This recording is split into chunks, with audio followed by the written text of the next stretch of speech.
I expected to see my balance, but the screen just flashed access denied like I was a criminal. It was not a glitch. When I called home, my parents did not panic. They just told me to remain calm because they were taking control for my own good. Standing there, I realized this was no misunderstanding. My parents were trying to drain my $480,000 trust fund, and they had already started the heist.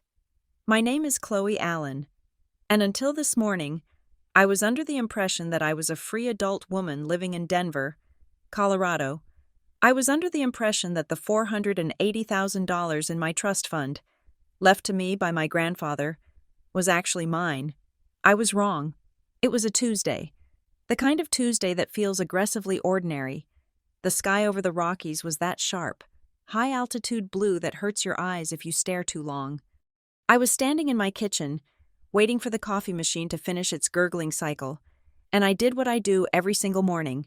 I picked up my phone, let the Face ID unlock the screen, and tapped the icon for Wellspring Trust and Bank. It is a reflex, really. I like to see the numbers. I like to know that my rent is covered, that my savings are intact, and that my life is secure. Usually, the app opens to a calm, navy blue dashboard with a polite greeting. Good morning, Chloe, current balance, recent transactions, not today, today. There was no blue. The screen flashed a stark, violent crimson. It was a color I had never seen on a banking app before, the color of a stop sign or a crime scene tape. In the center of the screen, in bold white letters, were two words that made the coffee in my stomach turn to acid. Access denied. I stared at it. My thumb hovered over the glass. I thought, surely, this is a glitch. Maybe the Wi-Fi is down. Maybe the server is undergoing maintenance. I force-closed the app and opened it again. The red screen returned instantly. It did not buffer. It did not load. It just slammed shut in my face. Access denied. Below those words, there was a smaller banner, also in red. It did not say incorrect password. It did not say system error. It said, in chillingly bureaucratic language, account status prevents digital access. Contact branch administrator immediately. My heart gave a strange, hard thump against my ribs. It felt like I was being evicted. But virtually, I stood there in my pajamas, the smell of fresh coffee suddenly making me nauseous. A notification banner slid down from the top of my screen. It was an email from the bank's security team. I tapped it. The subject line was Security Alert. Access privileges updated. I opened the email, my fingers trembling just enough to make scrolling difficult. The body of the email was terrifyingly vague. It read, Dear customer, the access settings for the account ending in 4920 have been updated. If you did not authorize this change, please contact us. It did not say who updated them. It did not say when. It just stated it as a completed fact. I dialed the customer service number on the back of my debit card. My hands were cold. I paced the length of my small living room. From the window overlooking the city streets to the kitchen island, the automated voice asked for my social security number. I punched it in. We are sorry, the robotic voice said. We cannot locate a profile with active phone privileges for that number. I froze. I hit 0. I hit 0 again. I hit 0 until the robot gave up and connected me to a human being. Wellspring Trust. This is Kevin, a tired voice said. How can I help you? My app is locked, I said. My voice sounded too high, too tight. It says access denied, and your automated system says I don't have phone privileges. Name? Chloe Allen. I heard the clicking of a keyboard. Then, the clicking stopped. The silence that followed was heavy. It was the kind of silence you hear when a doctor looks at an X-ray and sees something they do not want to say out loud. Ms. Allen, Kevin said. His tone had changed. It was no longer bored. It was cautious. I am looking at your account here. I cannot discuss this over the phone. What do you mean you can't discuss it? It is my money. There is a special mechanism on the account, Kevin said. A flag, You need to go to your home branch. You need to speak to a trust officer in person. I cannot give you any information." "Is my money gone?" I demanded. "Did someone hack me?" "Please visit the branch, Ms. Allen," he said, and then he hung up. I stood there, listening to the dial tone. A special mechanism, a flag. Panic is a cold thing. It starts in the extremities and works its way in. I needed to call someone. I needed to call the people who would tell me I was overreacting, that it was just a bank error, that everything was fine. I called my father. Randall Allen answered on the second ring. Usually, when I call my dad on a Tuesday morning, he sounds busy. He sounds like I'm interrupting a meeting or a golf game. He says, "Hey, kiddo. Make it quick." "Hello? Chloe?" he said. His voice was calm, unnaturally calm. He did not sound surprised that I was calling. He sounded like he had been sitting by the phone, watching the seconds tick by, waiting for my number to appear. "Dad," I said, gripping the phone tight. "Something is wrong with my bank account. It is locked. The guy on the phone said there is a flag on it. I think I've been hacked." I waited for him to gasp. I waited for him to say, "Call the police, or I will drive over there right now." Instead, there was a rustling sound on the other end, like a phone being passed from one hand to another. "Chloe?" It was my mother, Denise. Her voice was sweet, that sugary, distinct tone she uses when she is talking to neighbors she hates, or when she is trying to get a discount at a department store. But underneath the sugar, there was a razor blade. "Mom," I said, "did you hear me? My account is locked." "We know, sweetie," she said. The world stopped. The hum of the refrigerator, the traffic outside, the beat of my own heart. Everything just stopped. "You know?" I whispered. "We were so worried about you," she said. "You have been sounding so frantic lately, so stressed. Your father and I talked about it all night." "I am not frantic," I said, slowly. "I am just trying to log into my bank app. Why do you know about this?" "We are just trying to help," she continued, steamrolling over my question. "You are not in a good place, Chloe. We can all see it. You are unstable, so we stepped in. We are handling the administration for a while until you get back on your feet." "Handling the administration?" I repeated. "What does that mean? Did you lock my account?" "We secured it." Randall's voice came from the background, deep and authoritative. "Listen to your mother." "I am 26 years old," I shouted. The panic was breaking out of me now, sharp and hot. "You cannot just lock my bank account. That is my money. Grandfather left it to me." "Chloe, lower your voice," Denise said. "This is exactly what I am talking about.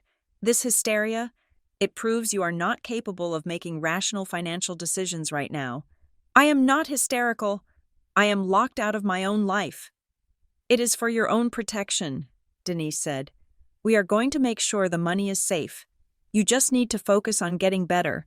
We have already arranged for—" "Who authorized this?" I cut her off. My hand was shaking so hard, I nearly dropped the phone. "I did not sign anything. How did you get access?"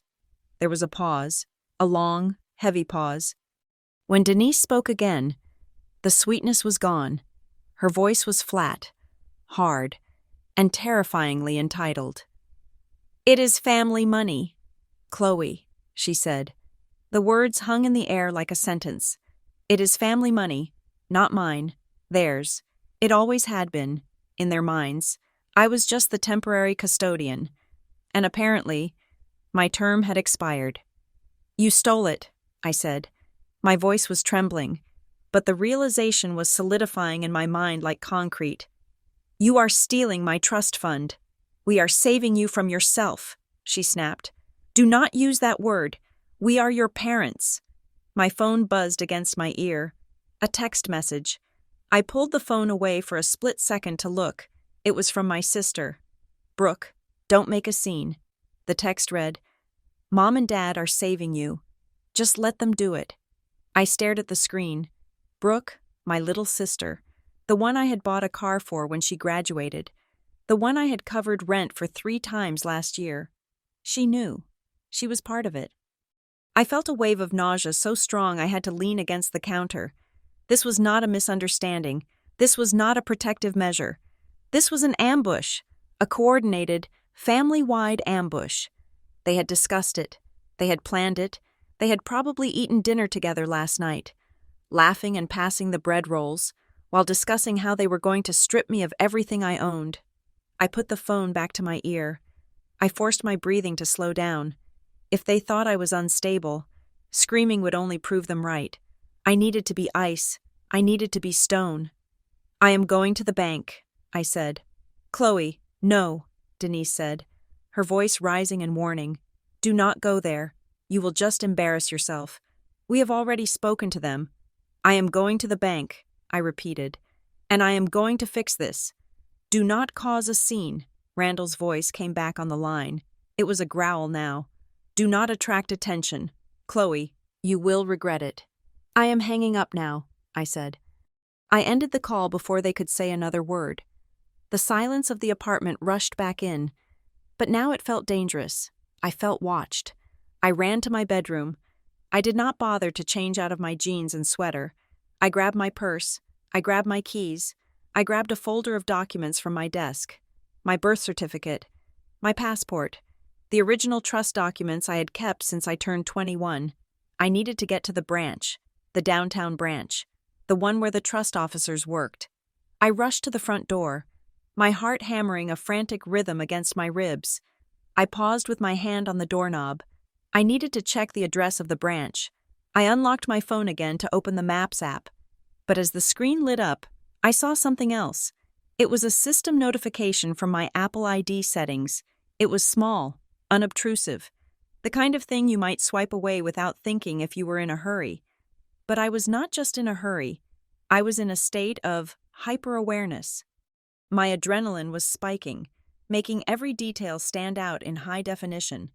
The notification read, "Apple ID, sign-in requested." I tapped on it. Expecting to see my own location, I expected to see Denver, Colorado, but that is not what it said. It showed a map with a pin dropped right here. In Denver, but the device was wrong. It did not say Chloe's iPhone. It said, Chloe's iPad. 3. I stopped breathing. I do not own an iPad. I have never owned an iPad. I looked closer at the timestamp. Last location update. 2 minutes ago.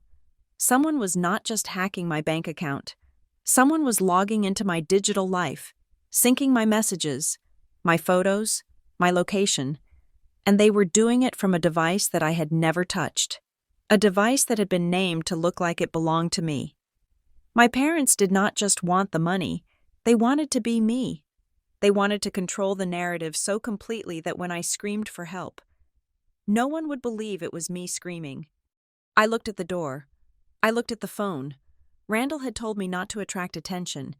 He had told me not to make a scene. I shoved the phone into my pocket, grabbed the handle, and threw the door open. I was going to make the biggest scene of my life. I was going to the bank, and I was going to tear their little script into 1,000 pieces. But as I stepped out into the hallway, the cold air hitting my face, I knew one thing for certain. The Chloe Allen who woke up this morning was gone. The girl who trusted her parents, who believed in the safety of family dinners and shared secrets. She had been deleted. Access denied. Fine. If they wanted to deny me access to my own life, I was going to break the door down. I marched toward the elevator, my grip on my keys so tight my knuckles turned white. The game had started, and I was already losing. But I was the only one who knew the rules were about to change. The lobby of the Wellspring Trust and Bank was designed to make you feel small. The ceilings were 2 stories high, supported by pillars of faux Roman marble that probably cost more than my entire college education. The air was aggressively filtered, smelling of ozone and floor wax, and the silence was so heavy it felt like a physical weight. It was the kind of silence that money buys. I walked straight to the reception desk. I did not run. I did not look like the frantic, unstable daughter my mother had described on the phone. I smoothed the front of my jacket, tightened my grip on the leather strap of my bag, and looked the receptionist in the eye. "I need to speak to a trust officer," I said. My voice was level. It was the voice of someone who belonged here. "I have an urgent matter regarding the administration of the Allen Family Trust." The receptionist, a young woman with a perfectly symmetrical bob, typed something into her terminal. She looked at my ID, then back at her screen. Her eyebrows twitched. Just a micro-expression, a flicker of confusion. But I caught it. "One moment. Ms. Allen," she said. "Mr. Leary is available." Graham Leary. I knew the name, though I had never met him. He was the senior relationship manager who had taken over my grandfather's portfolio after the previous officer retired. He was the gatekeeper. I was ushered into a glass-walled office at the back of the branch. The glass was frosted halfway up, offering privacy while still maintaining the illusion of transparency. Graham Leary stood up as I entered. He was a man in his late 50s, wearing a charcoal suit that fit him with the ease of a second skin. He had the tired, watchful eyes of a man who had spent 3 decades watching wealthy families tear each other apart over decimal points. "Ms. Allen," he said, gesturing to the chair opposite his desk. "This is unexpected. We usually require an appointment for trust disbursements." I did not sit down immediately. I waited until the door clicked shut behind me, sealing us in the air-conditioned quiet. "I am not here for a disbursement." "Mr. Leary," I said, taking my seat, "I am here because my mobile access has been revoked. I am here because my parents seem to believe they have the authority to commandeer my finances." Leary did not blink. He sat down, adjusted his cuffs, and placed his hands on the desk. He looked like a poker player assessing a new dealer. "Let us take a look," he said. He woke up his computer. I watched his face. I studied every muscle, every shift in his gaze. He typed in my account number. He hit enter. Then, he stopped. It was not a dramatic stop. He did not gasp. He simply ceased moving. His hands hovered over the keyboard for a fraction of a second, and then they slowly lowered to the desk. The silence in the room changed texture. It went from professional to tense. He leaned in closer to the monitor, reading something in the notes section of my file. "Ms. Allen," he said, without looking at me, "when was the last time you reviewed your account agreements?" "This morning," I said, when I saw a red banner telling me I was locked out. "Why?" Leary turned his chair slightly to face me. His expression was carefully neutral, but his eyes were hard. The online access was not revoked due to a security breach. He said, "It was disabled administratively. The account status has been updated to reflect a new governance structure." "Governance structure?" I repeated. "It is a single beneficiary trust. I am the beneficiary. I am the trustee of my own revocable sub-account. There is no governance structure other than me." "That was true until yesterday," Leary said. He turned the monitor so I could see it. The screen was a dense wall of financial codes and transaction logs, but he pointed a manicured finger at a line item highlighted in yellow. "Active power of attorney," he read, "filed and executed yesterday afternoon." The room seemed to tilt. I gripped the armrests of the chair. "Power of attorney?" I said, my voice barely above a whisper. "That is impossible. I never signed a power of attorney. I have never even discussed a power of attorney." Leary looked at me. He was searching for signs of the instability my parents had warned him about. He was looking for the hysteria. He did not find it. It was filed in person. "Ms. Allen," he said, "here, at this branch." "In person?" I asked. "Yes. Yesterday at 2:00 in the afternoon. I was at work yesterday at 2:00. I said, I work at Northbridge Analytics. You can check the logs. I was in a strategy meeting from 1 until 3. I was nowhere near this bank." Leary pursed his lips. He tapped a few keys and opened a digital document viewer. "We have the document here," he said, "notarized, witnessed, and accompanying it is a capacity letter." "A what?" "A capacity letter," he repeated. "It is a medical statement. It declares that you are temporarily incapacitated and unable to make sound financial decisions. This triggers the immediate activation of the power of attorney, transferring control to the designated agents." I felt the blood drain from my face. They had not just stolen my money, they had stolen my mind. They had created a paper trail that declared me incompetent. "Who signed the letter?" I asked. "Dr. Eris Thorne." Leary read, "I do not know a doctor." "Thorne," I said, "I have never seen a psychiatrist or a neurologist in my life. This is fraud. Mr. Leary, this is sophisticated, premeditated fraud." Leary looked at the document on his screen, then back at me. He was calculating liability. He was weighing the risk of offending a wealthy family against the risk of aiding a felony. "If this is a dispute regarding the validity of the medical opinion, that is a legal matter, not a banking one," he said, his voice cooling. "We are required to honor a notarized instrument unless there is a court order stopping us. I am telling you I did not sign it," I snapped, my composure fraying at the edges. Leary held up a hand. "Please, Ms. Allen, raising your voice does not help your case." He looked back at the screen, and for the second time, he froze. This time, his eyes widened slightly. He clicked on a tab labeled Pending Wires. "Ms. Allen," he said, his tone changing. "There is a transaction queued in the system." "What transaction?" He looked at me, and for the first time, I saw a flicker of genuine concern. "There is a wire transfer scheduled for execution today," he said. "It is set to clear the internal review queue before noon." "How much?" I asked. Leary hesitated. $468,500. The number hit me like a physical blow. That was everything. That was the entire principle of the trust, minus a few $1,000s left behind to keep the account technically open. They were draining it dry. They were taking it all. "What time is it?" I demanded. Leary glanced at the clock on the wall. "It is 10:45 in the morning." "Stop it," I said. "Cancel the wire." "I cannot just delete a valid wire instruction authorized by a power of attorney holder," Leary said. "The system views your father as the authorized signer right now. If I cancel it without cause, the bank is liable for interfering with a fiduciary duty. I am the client." I stood up. "I am standing right in front of you. I am telling you that is my money, and I am telling you do not send it." Leary leaned back. He was assessing me again. This was the moment. If I cried, if I screamed, if I threw a stapler, he would call security.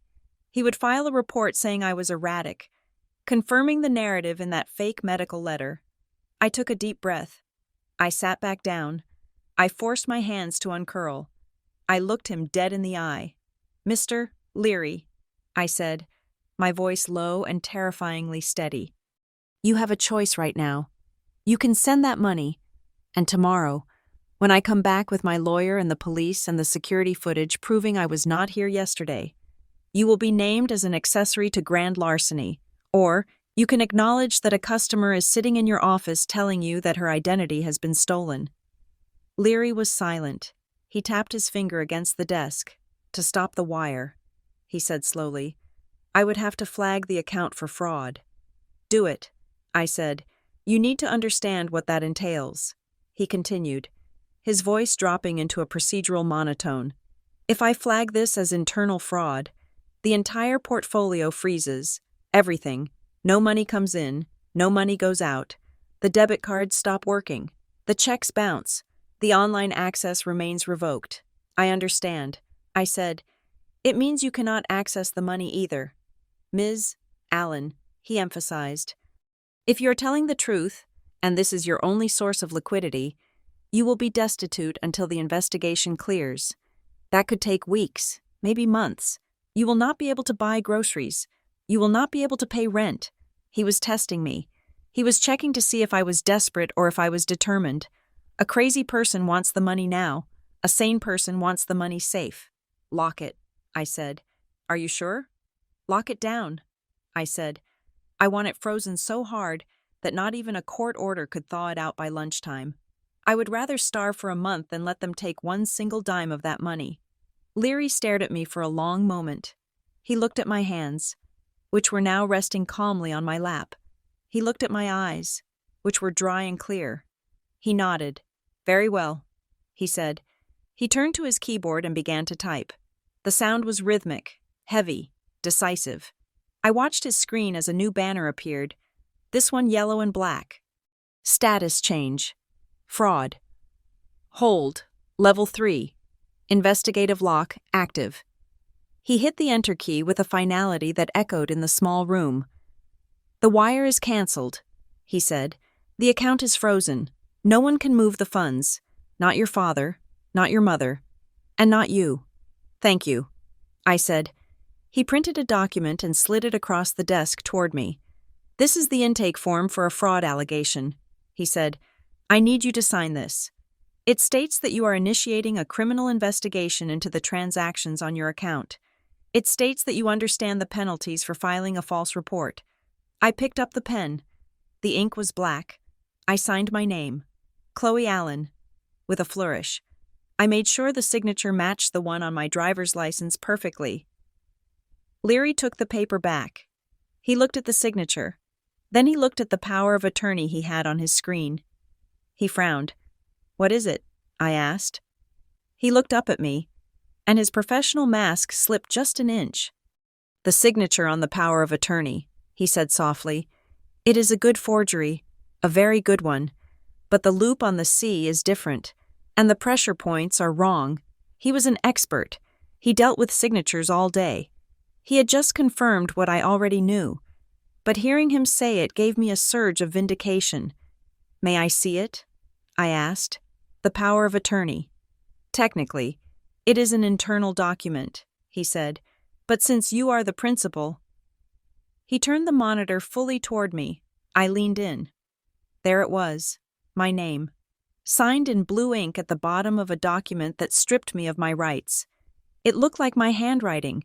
It looked terrifyingly like my handwriting. But Leary was right. The C was too curled. It was a caricature of my signature. And then I saw the date stamp, January 26th, 2:14 p.m. I looked at the notary stamp next to it, commissioned in Colorado, Notary Public, Sarah J. Miller. I do not know a Sarah Miller. I said, We will verify the notary, Leary said. That is standard procedure for a level 3 hold. We will call the commission office. He looked at me again. The suspicion was gone from his eyes, replaced by a wary respect. Ms. Allen, he said, if you are right about this, if your family really came in here and impersonated you, this is going to get very ugly, very fast. This is federal territory, bank fraud, identity theft, elder abuse statutes might even apply depending on the structure of the trust. I know. I said. He leaned forward. Why? He asked. It was not a banker question. It was a human question. Why would they do this? You seem capable. I looked at the frozen screen, at the $468,500 that had almost vanished into the ether. Because I told them I was moving to Europe next month. I said, I told them I was taking the money and starting my own life, away from their control. They told me I was making a mistake. I guess they decided to correct it. Leary nodded slowly. He understood control. He understood money. We need to formalize the evidence, he said, shifting back into procedural mode. I am going to call the branch manager, Mrs. Whitmore. She needs to witness the intake, and we need to secure the video footage. Video footage? I asked. He pointed to a small black dome in the corner of the ceiling. Every inch of this bank is recorded. He said, if someone stood at this desk yesterday at 2:14 p.m. and claimed to be you, we have it in high definition. I felt a cold shiver of anticipation. Show me. I said, I cannot show you security footage without a warrant or a subpoena. Leary said, that is policy, but I can preserve it. I can make sure it does not get overwritten in the 48-hour cycle. Preserve it, I said. Preserve everything, the video, the audio, the metadata on that digital file. I want the IP address of whatever computer sent that capacity letter. Leary typed another command. Done, he said. He looked at me, and for the first time, he smiled. It was a grim, tight smile. You are not acting like someone who is having a breakdown. Ms. Allen, he said. I stood up. I felt lighter. The money was gone, inaccessible. locked in a vault I could not open, but they could not open it either. The heist had been stopped 6 inches from the finish line. I am not having a breakdown. Mr. Leary, I said, slinging my bag over my shoulder. I am conducting an audit. Leary picked up his phone to page the branch manager. Mrs. Whitmore to my office. Please, he said into the receiver. We have a code red on the Allen Trust. Yes, the beneficiary is here, and she is very much awake. He hung up. Sit tight, he told me. The police will need to be involved if we are going to validate the identity theft claim. Call them. I said, call them all. I sat back down in the leather chair. I looked at the red banner on the screen. Fraud hold. It was the most beautiful thing I had ever seen. My parents had started a war on a Tuesday morning, thinking they were fighting a defenseless child. They were about to find out that they had accidentally locked themselves in a cage with the only person who knew exactly how they operated. I waited for the branch manager. I waited for the police. And as I waited, I rehearsed exactly what I was going to say when the officers asked if I wanted to press charges. The answer was going to be yes, 1,000 times, yes. Graham Leary swiveled the monitor fully toward me, the screen glowing with the high-resolution scan of the document that had severed me from my life. It was the power of attorney. I leaned in, the leather of the chair creaking in the silence of the office. There is something deeply violating about seeing your own name written by someone else's hand. It is not just forgery, it is identity theft in its most intimate form. The signature at the bottom of the page read, Chloe Allen. It was done in blue ink, likely a ballpoint, with the confident, sweeping loops that I had developed in high school. To a teller glancing at it during a lunch rush, it would look perfect. To a casual observer, it was me.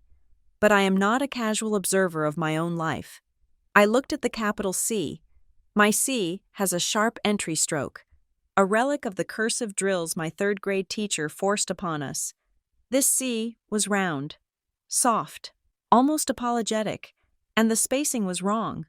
The distance between the first name and the last name was compressed, as if the writer was rushing, anxious to get to the end of the line before their nerve failed. It was about 80% accurate. It was a B+ forgery, but in the world of banking, a B+ is a passing grade if the person behind the counter wants to believe the story being told. This was not signed by me, I said, my voice flat. Graham nodded, his eyes never leaving my face. I suspected as much, he said, but the bank's intake protocols are designed to verify the presence of the document, not the forensic authenticity of the penmanship. That is what the notary is for. He clicked to the next page. This was the document that made my blood run cold. It was on heavy, official-looking letterhead. The logo at the top was a generic caduceus symbol, flanked by the words, Thorne Cognitive Health Services. The text was dense, filled with medical jargon that I had to read twice to comprehend. Patient demonstrates acute episodes of dissociation and paranoia. It read, cognitive faculties are temporarily compromised. Immediate financial guardianship is recommended to prevent self-harm and asset dissipation. It was a clinical assassination, in 3 paragraphs. This doctor, Aris Thorne, had dismantled my personhood. He had turned me from a data analyst at Northbridge Analytics into a liability that needed to be managed. I felt a phantom pressure in my chest. This was what my mother had meant on the phone. You are unstable. She was not just gaslighting me, she was quoting from a script she had already paid for. I have never met this man, I said, pointing at the doctor's signature. I do not have a history of dissociation. I went to work yesterday. I bought a latte. I debugged a SQL query. I did not lose my mind. Graham leaned back, his fingers steepled. He was no longer looking at me like a client. He was looking at the puzzle. He was a creature of patterns, and this pattern was ugly. If this letter is a fabrication, he said, it is a dangerous one. Presenting a falsified medical diagnosis to a financial institution is a felony distinct from the fraud itself. It is utter malice. He reached for his mouse. I want to check something. What? The intake metadata, he said. When a document is scanned into our system at the teller line, It captures the physical properties of the paper, but if the document was transmitted to the branch digitally before being printed for the file. There are traces. He typed a series of commands, bringing up the Properties window for the PDF file of the capacity letter. He scrolled down past the file size and the creation date. He stopped at a field labeled Source Transmission ID. Most people think a piece of paper is just a piece of paper, Graham murmured, half to himself. But everything leaves a ghost. He highlighted a string of numbers. This document was not an original wet ink copy brought in by hand. He said, it was received via fax by the personal banker who processed the request, then scanned into the trust profile. Fax? I asked. Who uses a fax machine in 2026? Real estate agents, Graham said, lawyers, and doctors. He pointed to the number in the source field. Does this number look familiar to you, Ms. Allen? I looked at the string of digits, area code 720, prefix 555. It was a local Denver number. I stared at the last four digits. 8922. My stomach dropped. The air in the room seemed to vanish. I knew that number. I had memorized it when I was 12 years old, sitting in the back of my mother's Volvo while she made business calls. It is the main office line for Crestview Realty. I said. Graham looked at me, his eyebrows raising slightly. Crestview Realty? My mother works there. I said, Denise Allen. She is the office administrator. She manages the listings and the contracts. The silence that followed was heavy. It was the sound of the final piece of the puzzle clicking into place. My mother did not just bring a fake letter to the bank. She faxed it to herself, or to the banker she had charmed, from her own workplace. She had stood at the heavy-duty Xerox machine in the break room of Crestview Realty, probably sipping her morning tea, and transmitted a document declaring her daughter insane. She had used her employer's equipment to frame me. Graham exhaled a long, slow breath. That changes the classification, he said. How? I asked.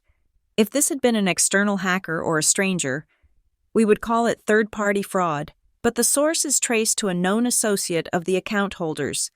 The fax number links directly to your mother's professional environment.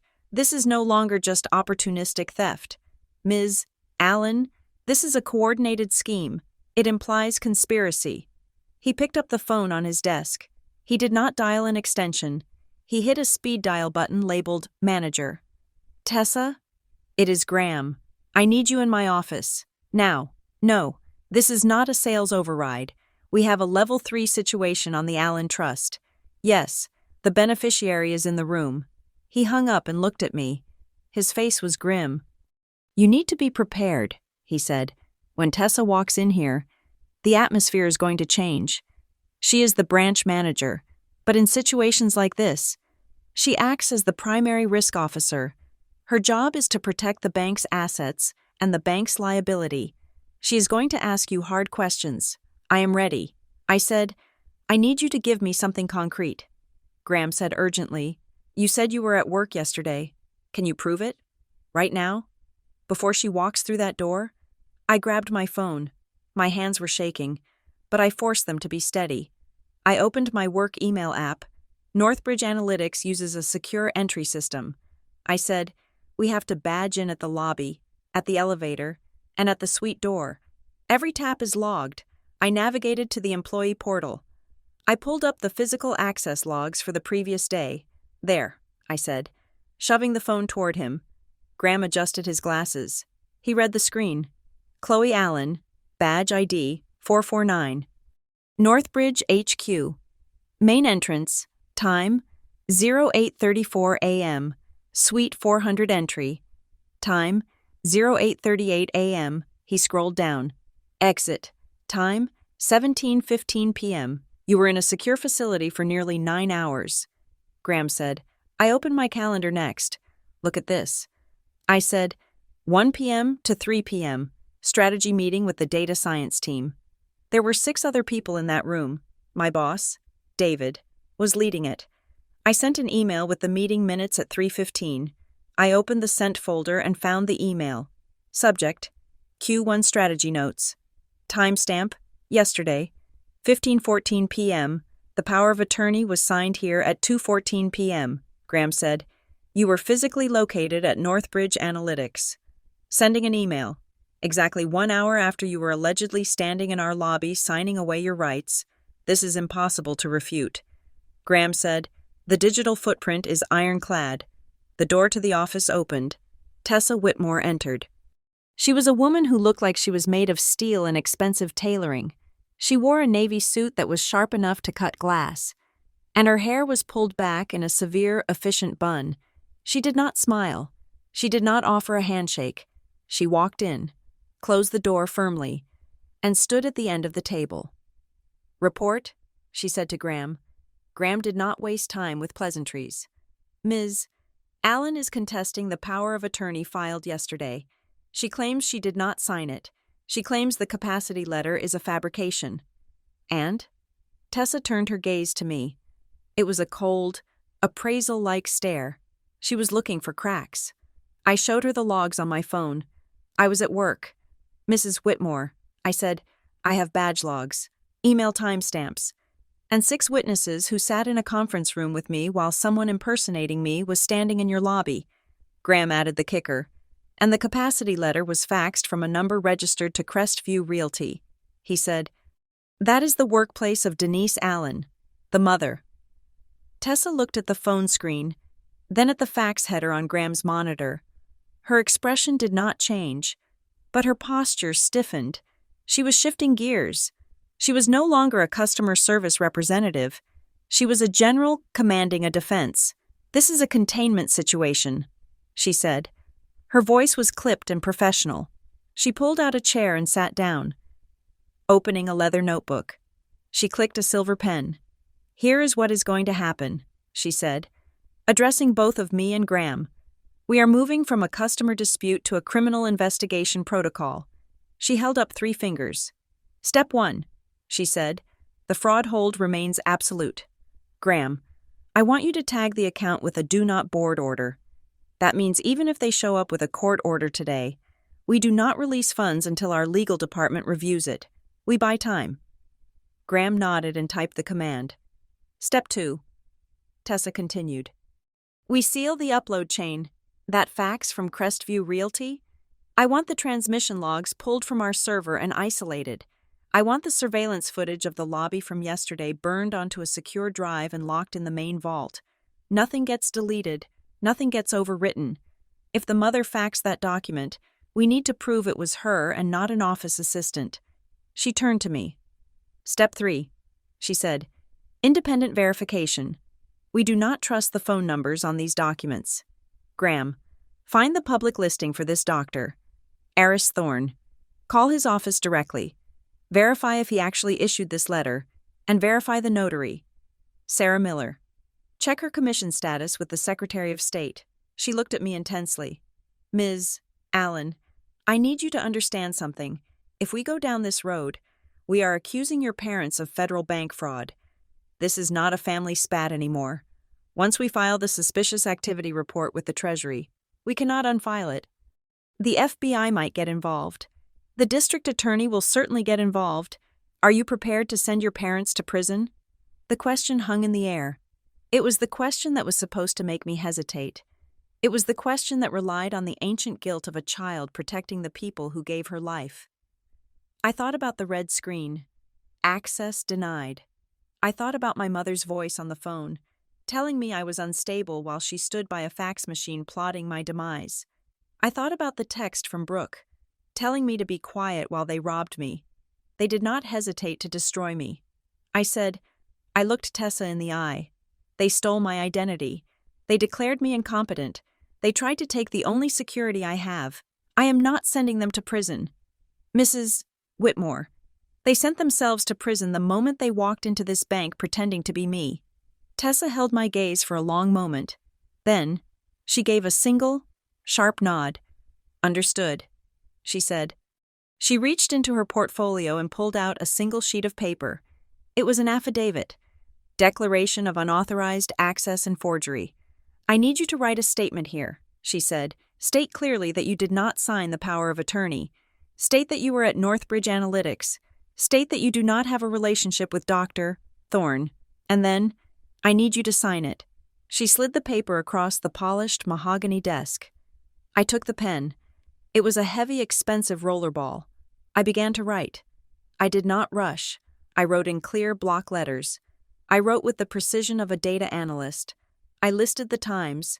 I listed the badge numbers. I listed the facts. Chloe Allen, declare under penalty of perjury that the signature on the power of attorney dated January 26, 2026, is a forgery. When I reached the bottom of the page, I stopped. I looked at the line waiting for my signature. This was the most important signature of my life.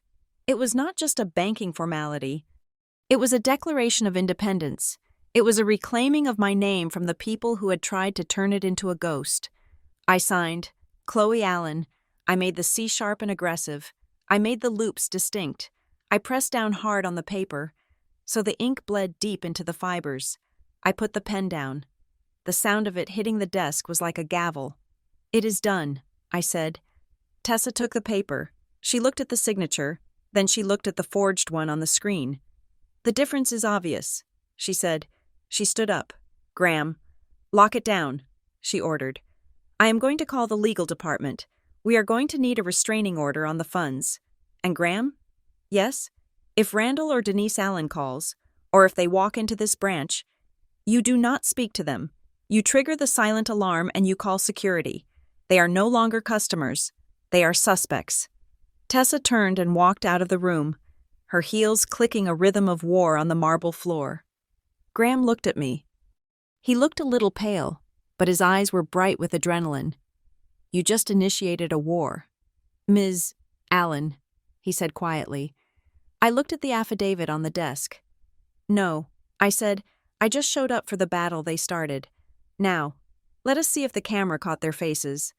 Graham nodded and opened the video surveillance program. The screen flickered black, then resolved into a grainy, high-angle view of the bank lobby. The timestamp rolled back to yesterday. Let us see who was wearing your face, he said. We watched the digital clock on the screen tick toward 2:14 p.m. The lobby was empty for a moment, and then the automatic doors slid open. 3 figures walked in. I leaned forward, my breath catching in my throat. Let the hunt begin. The screen on Graham Leary's desk was large, high definition, and currently the most terrifying window in the world. Tessa Whitmore stood behind Graham's chair, her hand resting on the backrest, her eyes scanning the monitor with the predatory focus of a hawk spotting a field mouse. Pull up the lobby feed, she commanded.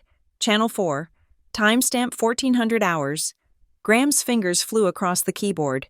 The software interface was dark gray, utilitarian, and sophisticated. He typed in the date, yesterday's date, and scrubbed the timeline bar until the digital counter read 2:13 p.m. There, he said. We watched in silence. The camera angle was from the top corner of the lobby, capturing the wide expanse of the marble floor, the velvet ropes guiding the queue, and the teller counters. The bank was relatively quiet. A security guard was pacing slowly near the door. A woman was filling out a deposit slip at the island. Then, the automatic doors slid open. I stopped breathing. Walking into the frame were 2 people I knew better than anyone on earth. My father, Randall, walked first. Even on the grainy security feed, his stride was unmistakable. He walked with his chest puffed out, leading the way, acting as if he owned the building. He was wearing his navy blazer, the one he wears to country club dinners. Behind him was my mother, Denise. She was clutching her purse with both hands, looking left and right, not with nervousness, but with a kind of haughty vigilance. But it was the third figure that made my stomach turn over. Trailing slightly behind them was a young woman. She was approximately my height. She was wearing a long beige trench coat, a coat I definitely did not own. But what stood out was the accessories. She wore a wide-brimmed hat pulled low, oversized sunglasses that covered half her face, and a black medical mask. Pause. Tessa ordered. The video froze. Graham leaned in. That is quite a disguise, he noted. It is convenient, Tessa said dryly. Medical masks are still common enough. That we cannot ask a customer to remove them unless we have specific cause. And the sunglasses? They probably claimed she had a migraine or light sensitivity. Play, she said. The trio approached the desk of a personal banker. I watched as my father did the talking. I could see his gestures. Expansive. Authoritative. He pointed to the woman in the coat. He pointed to the papers in his hand. The banker, a young man with blonde hair, nodded enthusiastically. He did not look suspicious. He looked helpful. He looked like he was eager to please a VIP client. They sat down. The woman in the coat, the fake Chloe, sat in the middle, flanked by my parents. She sat with her shoulders hunched, head down, projecting an image of fragility. It was a performance, a calculated, physical performance designed to mimic someone who was broken. Zoom in on the desk, Tessa said. Isolate Sector 3. The image pixelated for a second as the software recalculated the resolution, then sharpened. We were looking down at the desk now. There is the document. Graham said. The banker slid the power of attorney across the desk. My father handed a pen to the woman in the coat. She did not take it immediately. She hesitated. My mother reached out and placed a hand on the woman's shoulder. To an outsider, it looked like a comforting gesture. To me, watching the tension in my mother's fingers, it looked like a threat. Sign it. The woman took the pen. She leaned forward to sign. Stop, Tessa said sharply. Frame by frame. Forward. Graham tapped the arrow key. The video advanced in jerky, staccato movements. The woman's hand moved across the paper. The light from the overhead halogen lamps hit the desk surface, creating a glare. Back 2 frames. Tessa said, There. The light catches her hand. Enhance. Graham drew a digital box around the woman's right hand and engaged the sharpening filter. The image was grainy, but the contrast was high. The hand was pale. The fingers were slender. But as the light hit the back of her hand, near the base of the thumb, something stood out. It was a thin, white line, a curve. It looked like a small crescent moon etched into the skin. I gasped.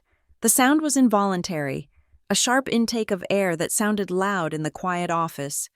What is it? Tessa asked, not looking away from the screen. I felt tears prick the corners of my eyes, not from sadness, but from a sudden, violent clarity. I knew that hand. I knew that scar. I do not have a scar on my hand, I said, my voice trembling. Tessa turned to me. Does someone you know have a scar like that? I nodded. I could not speak for a moment. The betrayal was so absolute, so complete, that it felt like a physical weight crushing my lungs. I remembered the day it happened. We were in the kitchen. It was 3 years ago. My sister, Brooke, was trying to open a package of hard plastic electronics with a steak knife. The knife had slipped. I remembered the blood. I remembered driving her to urgent care. I remembered holding her hand while the doctor stitched the curved flap of skin back together. It is my sister, I whispered. It is Brooke. Brooke Allen? Graham asked, typing the name into his notes. Yes, I said. She is 22. She looks enough like me to pass if half her face is covered. I looked at the screen, at the figure huddled in the trench coat. Brooke, my baby sister, the one who had texted me this morning telling me not to make a scene. Mom and Dad are saving you. She was not just a bystander. She was the weapon. They had dressed her up in my identity and marched her into this bank to rob me. Tessa did not offer sympathy. She offered procedure. Capture that still. She ordered Graham, save it to the evidence drive, timestamp it. Annotate the visual identifier on the dorsal aspect of the right hand. She turned to me. Ms. Allen, are you willing to state on the record that the individual in this video possesses a physical mark that you do not? Yes, I said. I can show you my hands right now. I held my hands out under the desk lamp. The skin was smooth, unmarked. Tessa pulled out her phone and took a photo of my hands next to a business card with today's date. Comparative evidence secured. She said, This breaks their narrative. They cannot claim it was you. You cannot fake the absence of a scar. She turned back to the screen. Graham. Who is the employee? The one processing the paperwork? Graham minimized the video and opened the transaction log associated with the power of attorney. Employee ID 499, Graham read. That is Jason Miller. Jason, Tessa said, her eyes narrowing. He has been with us for 6 months. Where is he? Graham checked the scheduling system. He called out this morning. Graham said, personal emergency. Of course he did. Tessa muttered. She leaned over Graham's shoulder and pointed at a text field in the transaction log. What is that? Open the teller notes. Graham clicked the field. When a banker processes a sensitive document, they are required to leave subjective notes about the interaction. Usually, it is mundane stuff like client updated address or verified ID. This note was a paragraph. Customer appeared visibly distressed and disoriented. The note read, parents provided assistance with document comprehension. Family requested immediate freeze on external transfer capabilities to prevent erratic activity. Capacity letter attached. Processed per urgent request. I read the words and felt a cold chill slide down my spine. They scripted it. I said, Graham looked at me. What do you mean? The note. I said, it matches exactly what my mother said to me on the phone. You are unstable. You are frantic. They did not just come here to get access. They performed a scene for Jason Miller. They acted out the story of the crazy daughter so he would write it down in the official bank record. It is worse than that, Tessa said grimly. She walked around the desk and stood in front of the whiteboard, uncapping a red marker. Look at the timing, she said. They came in at 2:14. They brought a fake medical letter. They brought an imposter who acted distressed. And they got a junior banker to write a note confirming you were disoriented. She drew a circle on the board and wrote, credibility. Then she drew a line through it. They are building a case for guardianship, she said. This is not just about the $480,000. If they can prove to a judge that you are mentally incompetent, they get control of everything. Your future earnings, your medical decisions, your life. This bank record? This note from Jason? It is Exhibit A in a competency hearing. I felt sick. I thought they were just greedy. I thought they just wanted the trust fund because my father's business was struggling. But this was total erasure. They were willing to legally lobotomize me to get the money. Why is Jason not here? I asked. Do you think he is in on it? Tessa looked at the schedule again. He is new, she said. He is eager. And he is absent the day after processing a fraudulent $500,000 override. That is a red flag the size of a billboard. She picked up her desk phone. This time, she dialed a 4-digit extension. Security command. This is Tessa Whitmore, branch manager. Downtown. I am declaring a Level 1 internal integrity breach. She waited a second. Her face set in hard lines. Yes. I need the workstation of employee Jason Miller isolated immediately. Do not let IT remote in. I want a physical seal on the terminal, and pull his email logs for the last 30 days. I want to know if he has had any communication with a Randall Allen or a Denise Allen. Or anyone from Crestview Realty. She hung up. If he was bribed. We will find it, she said. If he was just tricked, he's going to be fired for negligence. But either way, his testimony is going to be compromised. Graham was still looking at the notes. There is something else, he said. What? Look at the override code. Graham said, a standard power of attorney entry requires a dual sign-off if the asset value exceeds $250,000. Jason entered the code, but there is a second authorization time-stamped 1 minute later. Who authorized it? Tessa asked sharply. Graham hesitated. The system says it was authorized by T. Whitmore. The room went dead silent. Tessa stared at the screen. Her face went pale, then flushed with a terrifying, cold anger. I did not authorize that, she said. I was in a regional compliance audit all afternoon yesterday. I was not even on the floor. She moved to her own computer and began typing furiously. Someone used my credentials, she said. Someone logged into the override terminal using my manager code. She looked up at us. Jason knew my password, or he watched me type it in. This was an inside job. I said, my parents did not just walk in off the street. They had help. Tessa stood up. She looked dangerous. They compromised my branch. She said softly. They used my name to steal your money. She turned to Graham. Full lockdown. She said, call the district manager. Tell him we have a localized corruption event. And Graham? Yes? Get the police here. Now. Not the patrol officers. I want the fraud unit. I want the detectives. She looked at me. Ms. Allen, this just went from a family dispute to a bank robbery involving employee collusion. Your parents are not just manipulators. They are running a criminal enterprise. I looked back at the screen, at the frozen image of Brooke signing my name with her scarred hand. We need to catch them, I said, not just stop them. We need to catch them doing it. Tessa nodded. The wire transfer, she said. What about it? It was canceled. Graham said. I put the fraud hold on it. Uncancel it, I said. Graham and Tessa both looked at me. Excuse me? Graham said. If you cancel it, they know I'm on to them. I said. They will know the gig is up. They will hide. They will destroy the evidence. They will claim it was all a misunderstanding. I stood up and walked to the monitor, pointing at the pending transaction. Let it process, I said. Ms. Allen, Tessa said, her voice warning. We cannot knowingly let stolen funds leave the bank.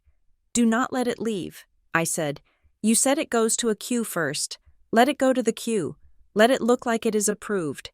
Send the notification to my father's email saying the funds are on the way. And then what? Graham asked. And then see what they do.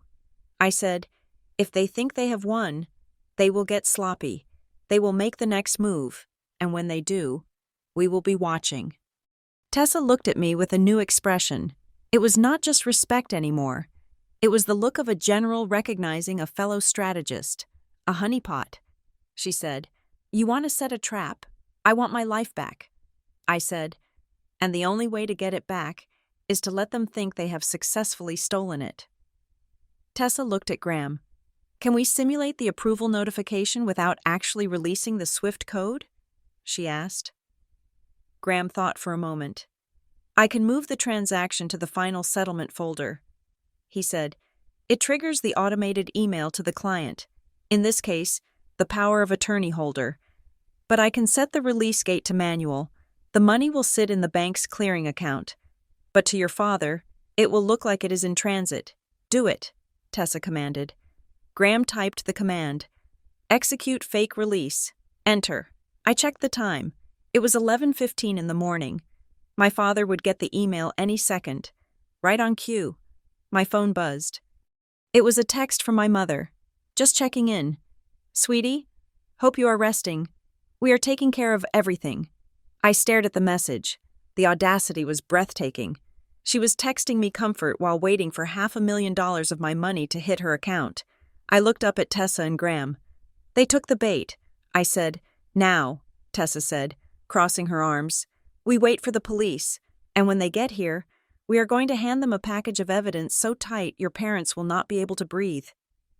I looked at the frozen image of Brooke one last time. I am sorry. Brooke, I thought, but you chose the wrong side. The hunt was over. The trap was set. Now, the slaughter began. Tessa Whitmore did not use the panic button. Panic buttons are for robberies in progress. For men with masks and guns, this was a white-collar crime, silent and devastating, and it required a different frequency of response. She picked up the landline on Graham's desk and dialed a direct number. It was the non-emergency line for the Denver Police Department's Financial Crimes Unit, a number she clearly had memorized. I am reporting an active case of identity theft and attempted grand larceny. She said into the receiver. Her voice was stripped of all customer service warmth. It was pure steel. Yes, the suspect is a family member of the victim. We have a fraudulent power of attorney, video evidence of impersonation, and a comprised internal employee. We need a unit on site for statement intake. She hung up and looked at the clock.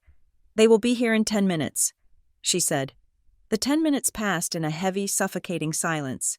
Graham was typing furiously, documenting the timeline in the case file. I sat with my hands clasped on the table, staring at the affidavit I had just signed. The reality of what was happening began to settle in my stomach like wet cement.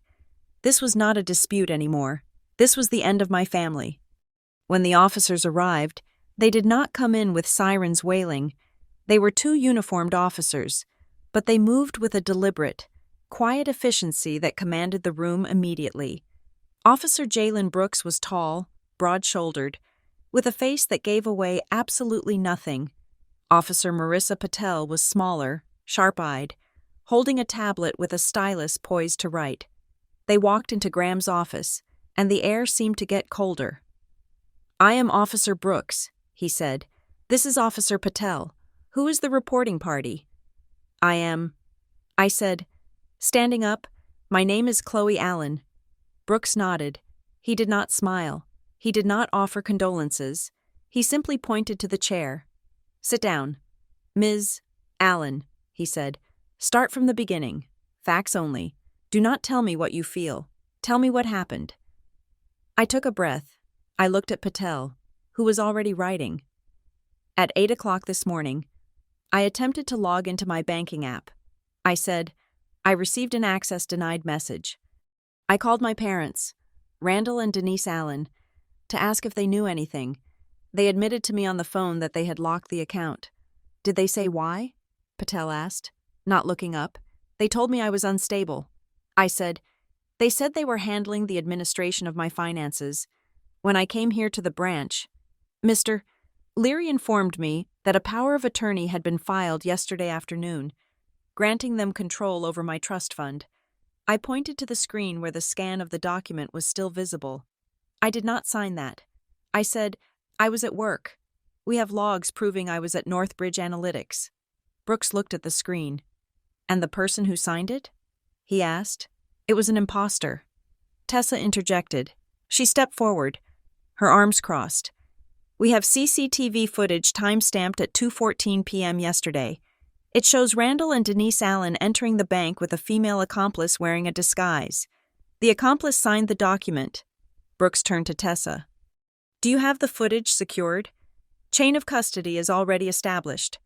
Tessa said, "We have the raw video file, the time-stamped stills, and an affidavit from Ms. Allen confirming that the accomplice has a physical scar on her hand that Ms. Allen does not possess." Patel stopped writing and looked at me. Her eyes were dark and intelligent. She was putting the pieces together faster than I could speak. "Ms. Allen," she said, "to file a power of attorney. Even with a negligent employee, the imposter would need to present valid government identification, a driver's license, a passport, something that scanned into the system." I nodded. That had been gnawing at me too. "Do you have your ID?" she asked. I pulled my driver's license out of my wallet. "It is right here," I said. Patel frowned. Then she asked the question that made the floor drop out from under me. "Do your parents have access to your secondary identification? An old passport? A birth certificate? A social security card?" The memory hit me instantly. I saw the heavy oak filing cabinet in my father's home office, the bottom drawer, the one that was always locked. My mother called it the family archive. It held everything: deeds, insurance policies, and the vital records of everyone in the house when I moved out at 22. I had asked for my documents. My mother had given me my passport, but she had insisted on keeping the originals for safekeeping. "You will just lose them in that apartment. Chloe," she had said, "let Mommy keep them safe." "They have my old passport," I whispered. "It expired last year. But the photo looks like me. And they have my birth certificate." "And does the imposter look like you?" Patel asked. I felt the bile rise in my throat. "It is my sister." I said, "Brooke, she looks exactly like me." If she was wearing a mask and sunglasses, and she handed over my old passport, Jason Miller would have accepted it, Graham said from his desk. If the parents were vouching for her, and the ID looked authentic, he would not have scrutinized the expiration date closely, or maybe he did, and he just didn't care. Patel made a note on her tablet. "Possession of stolen identity documents," she muttered. "That adds a count." Officer Brooks leaned forward. He was looking at me with an intensity that made me want to shrink, but I forced myself to hold his gaze. "We need to cement the intent," he said. "Right now, their defense lawyer is going to argue this is a civil misunderstanding. They will say they were acting in an emergency capacity to help a sick child. We need them to admit they knew what they were doing was hostile." "How do we do that?" I asked. Brooks pointed to my phone lying on the desk. "Text your father," he said. "What should I say?" "Ask him a direct question about the account." Brooks said, "Do not sound angry. Sound confused. Give him a chance to justify himself. If he admits to the action in writing, it saves us a subpoena later." I picked up the phone. My fingers felt like ice. I opened the message thread with my father. The last text from him was months ago. A birthday wish.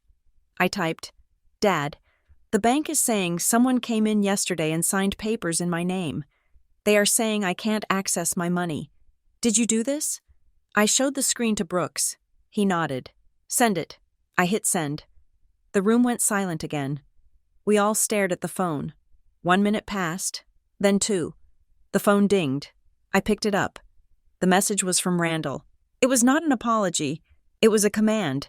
We did what was necessary. "Chloe, you are not in a position to handle that kind of responsibility right now. Stop asking questions and let us fix your life. Do not embarrass this family by making a scene." I read it out loud. My voice shook on the word family. Do not embarrass this family. That was his priority, not the felony he had committed, not the daughter he was destroying, but the reputation of the Allen name. Brooks looked at Patel. That is an admission of act and motive. He said, "He acknowledges the action. We did what was necessary, and he acknowledges the intent to control. Stop asking questions." Patel looked at me. "Ms.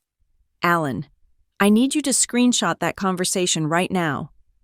She said, "Capture the timestamp, then email the image directly to Mrs. Whitmore's secure bank email. Do not just save it on your phone. If they get access to your cloud account, they can delete it remote." I did as she asked. I took 3 screenshots. Scrolling up to capture the context, I attached them to an email and sent it to Tessa. Received. Tessa said from her terminal, "It is archived in the case file." Brooks closed his notebook. "We have enough for a preliminary report." He said, "We are going to request the full surveillance package. Mrs. Whitmore, I assume you have the clip of the suspects entering and the transaction occurring? It is already on a flash drive." Tessa said. She picked up a small silver USB drive from her desk, along with the affidavit from the victim, the copy of the forged POA, the metadata from the fraudulent medical letter, and the log of the compromised employee's terminal. She handed the drive to Brooks. "This is the entire package." She said, "We are filing a suspicious activity report with the Treasury Department concurrently."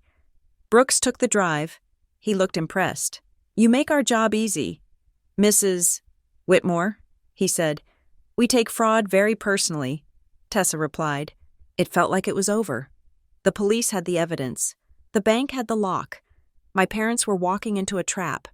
I let out a breath I felt like I had been holding since 8 o'clock this morning. But then, Graham spoke. Wait. It was a single word, but it had the weight of a stone dropping into a pond. We all turned to him. Graham was not looking at us. He was staring at his monitor, his face pale in the glow of the screen. He was scrolling through a different set of logs. "What is it?" "Graham?" Tessa asked sharply. "We missed something," Graham said. He looked up, and his eyes were wide with a realization that terrified me. I was looking at the transaction history for the last 48 hours. He said, "We were so focused on the wire transfer for $468,000 that was scheduled for today. We thought we stopped the bleeding." He swallowed hard. "But they did a test run." He said, "What do you mean?" I asked. "Yesterday," Graham said, "at 3:30 p.m., about an hour after they signed the power of attorney, 2 transactions were processed at the counter." He turned the screen so the officers could see. Transaction 1, withdrawal, cashier's check, amount, $4,000. Transaction 2, internal transfer, amount, $9,500. They moved money? I asked. They already took money? Graham nodded. But look at the amounts. 4,000, 9,500. Do you know why those numbers are specific? Because they are under $10,000. Patel said instantly. Exactly, Graham said. Any cash transaction or negotiable instrument over $10,000 triggers a currency transaction report. It goes straight to the IRS. They kept it just under the radar. This is structuring. It is a federal crime on its own. But where did the money go? Tessa demanded. That is the problem, Graham said. He pointed to the destination field of the second transaction. The $9,500 was not transferred to your father's external account. Graham said to me, it was transferred to a new account opened right here, at this branch, yesterday afternoon. Opened by who? Brooks asked. Opened by the power of attorney holders, Graham said, in the name of the trust. He clicked on the account details. The account name is Allen Stabilization Expenses. Graham read, but here's the kicker. It is a joint checking account. Primary signer, Randall Allen. Secondary signer, Denise Allen. And, Tessa pushed, and it has a debit card issued instantly. Graham said. He looked at me. They walked out of here yesterday with a debit card linked to that sub-account. They have already successfully moved nearly $10,000 out of your reach, and they have a card in their pocket that works. My heart hammered against my ribs. So they can spend it? I asked. Right now? Graham typed furiously. I am checking the card activity, he said. He hit enter. Oh, no, he whispered. What? I asked. There are pending charges, Graham said. Just from the last hour. He read them off. Best Buy, Denver, $2,100. Apple Store, Cherry Creek, $3,400. Staples Office Supply, $800. They are not just spending it, Patel said, her voice hard. They are liquidating it. They are buying high-value electronics that can be resold for cash. They are washing the money. They are erasing me. I said, they are taking my money and turning it into iPhones and laptops before anyone can stop them. Tessa slammed her hand onto the desk. Freeze that sub-account, she shouted at Graham. Kill the card. I am trying, Graham shouted back, his fingers flying, but the system is lagging because the account is so new. It is treating the transactions as verified because the PIN was used. They know the PIN? I asked. They set the PIN, Graham said. They opened the account. Kill it, Tessa ordered. Override the protocol. Graham hit a final key with force. Card status, hot. He read, capture on next use. He slumped back in his chair. It is done, he said. The card is dead. But the $5,000 they just spent? That is gone. We can dispute it. But the merchandise is already in their hands. Brooks looked at Patel. This escalates it, he said. This is no longer attempted theft. This is completed theft. They have possession of stolen funds and they are actively dissipating assets. He turned to me. Ms. Allen, he said, we need to go find your parents. Now. I looked at the screen where the transaction log was still glowing. Best Buy, Apple Store, Staples. They were shopping. They were running around town, spending my grandfather's legacy on gadgets, probably laughing about how easy it was. Go get them, I said. But before Brooks could move, Graham's phone rang. It was the internal line. Graham picked it up. Leary, he said. He listened for a second. His face went from pale to white. Okay, he said. Keep them there. Do not let them leave. He hung up and looked at us. His voice was a whisper. You do not have to go find them, officer. Why? Brooks asked. Because they are here, Graham said. He pointed to the door. Randall and Denise just walked into the lobby, and they are demanding to see the manager because their debit card just got declined at the Apple Store. Tessa stood up. She smoothed her jacket. She looked at the police officers. She looked at me. Let them in, she said. The lobby outside Graham's glass office was a waiting room for a war. But inside, the air was heavy with the static of a crime in progress. We knew Randall and Denise were out there, pacing on the marble floors, likely indignant that their stolen debit card had been declined at the Apple Store. But Tessa Whitmore had bought us a few minutes of tactical silence.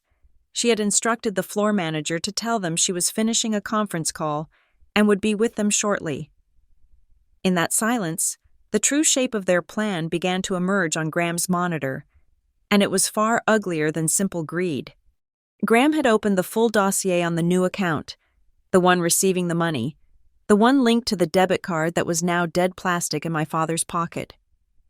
"This is not an investment vehicle," Graham said, his voice tight. He swiveled the screen so Officer Brooks, Officer Patel, and I could see.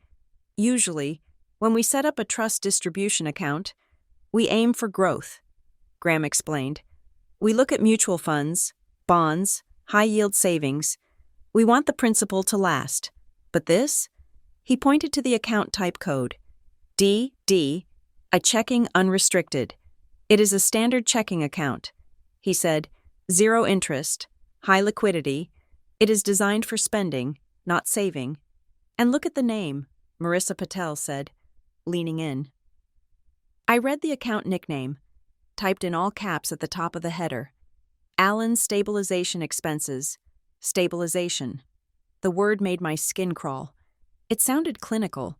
It sounded like something you would name a fund for a crumbling bridge or a collapsing currency. It implied that the thing being stabilized, me, was in a state of disastrous volatility. Graham clicked on the account purpose field, a mandatory box that bankers have to fill out under Know Your Customer regulations. Reason for opening: temporary management of living expenses for incapacitated beneficiary pending court adjudication. I felt a fresh wave of nausea. Pending court adjudication. They were not just stealing the money. They were pre-spending the verdict.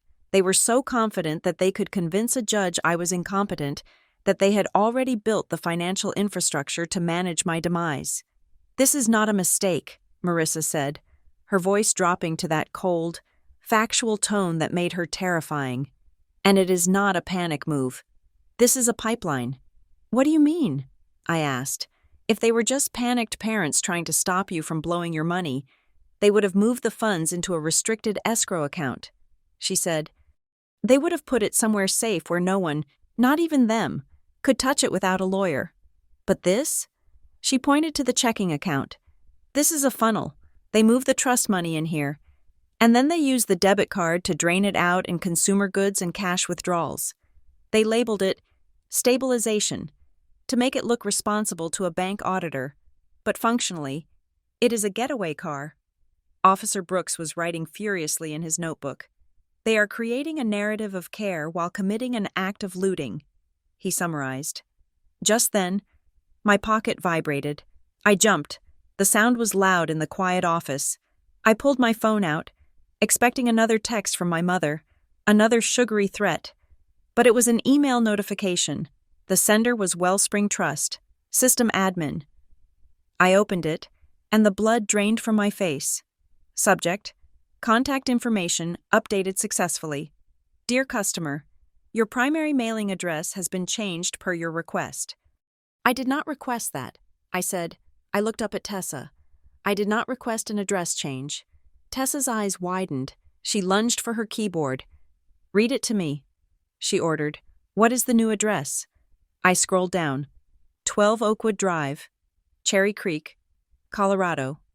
"That is their house," I whispered. "That is my parents' house." Tessa slammed her hand on the desk. "Damn it," she hissed. "I thought you locked the account," I said. Panic rising in my chest. "You said there was a fraud hold." "There is," Tessa said, typing rapidly, "but the core banking system and the customer profile system are on two different servers. The fraud hold freezes the money. It stops wires, transfers, and withdrawals. But profile changes? Sometimes they route through a different verification queue." She looked at Graham. "They must have submitted a change of address form yesterday, along with the power of attorney." Graham realized. "And because it is an administrative request, not a financial one, the back office team processed it on a 24-hour cycle. It just cleared the batch." "Why does it matter?" Officer Brooks asked. "If the money is frozen, who cares where the mail goes?" "It matters because of the statements." I said, I understood their strategy instantly. If they control the mailing address, they get the bank statements, they get the notices of the fraud hold, they get the letters from the legal department. They are blinding me. I said, they are trying to make sure that when the bank sends a letter saying, hey, someone is stealing your money, that letter goes straight to the people stealing it, and it establishes residency, Marissa added. If all your official financial correspondence goes to their house, it supports their claim that you are dependent on them. It is another brick in the wall for the guardianship case. Fix it, Tessa ordered Graham. I am trying, Graham said. I am reversing the change now, but if I just change it back, they can just change it again tomorrow if they still have the power of attorney credentials. Lock the profile, Tessa said. Hard lock. Put a verbal passphrase on the entire customer identity. Graham looked at me. Ms. Allen. I am enabling a Level 4 privacy screen. This overrides everything. Power of attorney, authorized signers, even branch managers. No one can change a single comma on your profile without speaking to a human being and giving a verbal password. He hovered his fingers over the keys. Give me a word, he said. Something they will never guess. Not your dog's name, not your street. I thought for a second. I needed a word that belonged to me. Only me. A word that had nothing to do with the scared little girl they thought I was. Invictus, I said. Invictus? Graham repeated. It means unconquered, I said, and it is the one thing they do not think I am. Graham typed it in. Passphrase. Invictus. Confirmed. He hit enter. Address reverted to original. He said, profile locked. If they try to change it again, the system will ask for the code. If they do not have it, the terminal will lock them out and alert security. I let out a breath, but the relief was short-lived. My phone buzzed again. This time, it was a text. I looked at the screen. Mom. I did not want to open it. I wanted to throw the phone across the room, but Officer Brooks was watching me. Open it, he said. Evidence. I tapped the screen. The message was long. It was not formatted like a text. It was formatted like a manifesto. Chloe, we are at the bank. The card isn't working. We know you are doing something to obstruct this. You need to understand the gravity of your situation. We have the medical letter. We have the history. If you continue to resist our help, we will have no choice but to report your current behavior as an acute manic episode. We will petition the court for emergency guardianship this afternoon. Do not force us to have you institutionalized. Unlock the account. I read it out loud. My voice trembled, not with fear, but with a cold, sharp rage. Do not force us to have you institutionalized. There it was, the nuclear option. They were not just threatening to take my money anymore. They were threatening to take my freedom. They were threatening to put me in a cage to keep their access to my trust fund open. Officer Marissa Patel reached out and took the phone from my hand. She read the text herself. Her face, usually so composed, tightened. This is coercion, she said. She looked at her partner, Brooks. This is no longer just fraud. This is extortion. They are using the threat of involuntary commitment, a medical and legal process, to compel a financial action.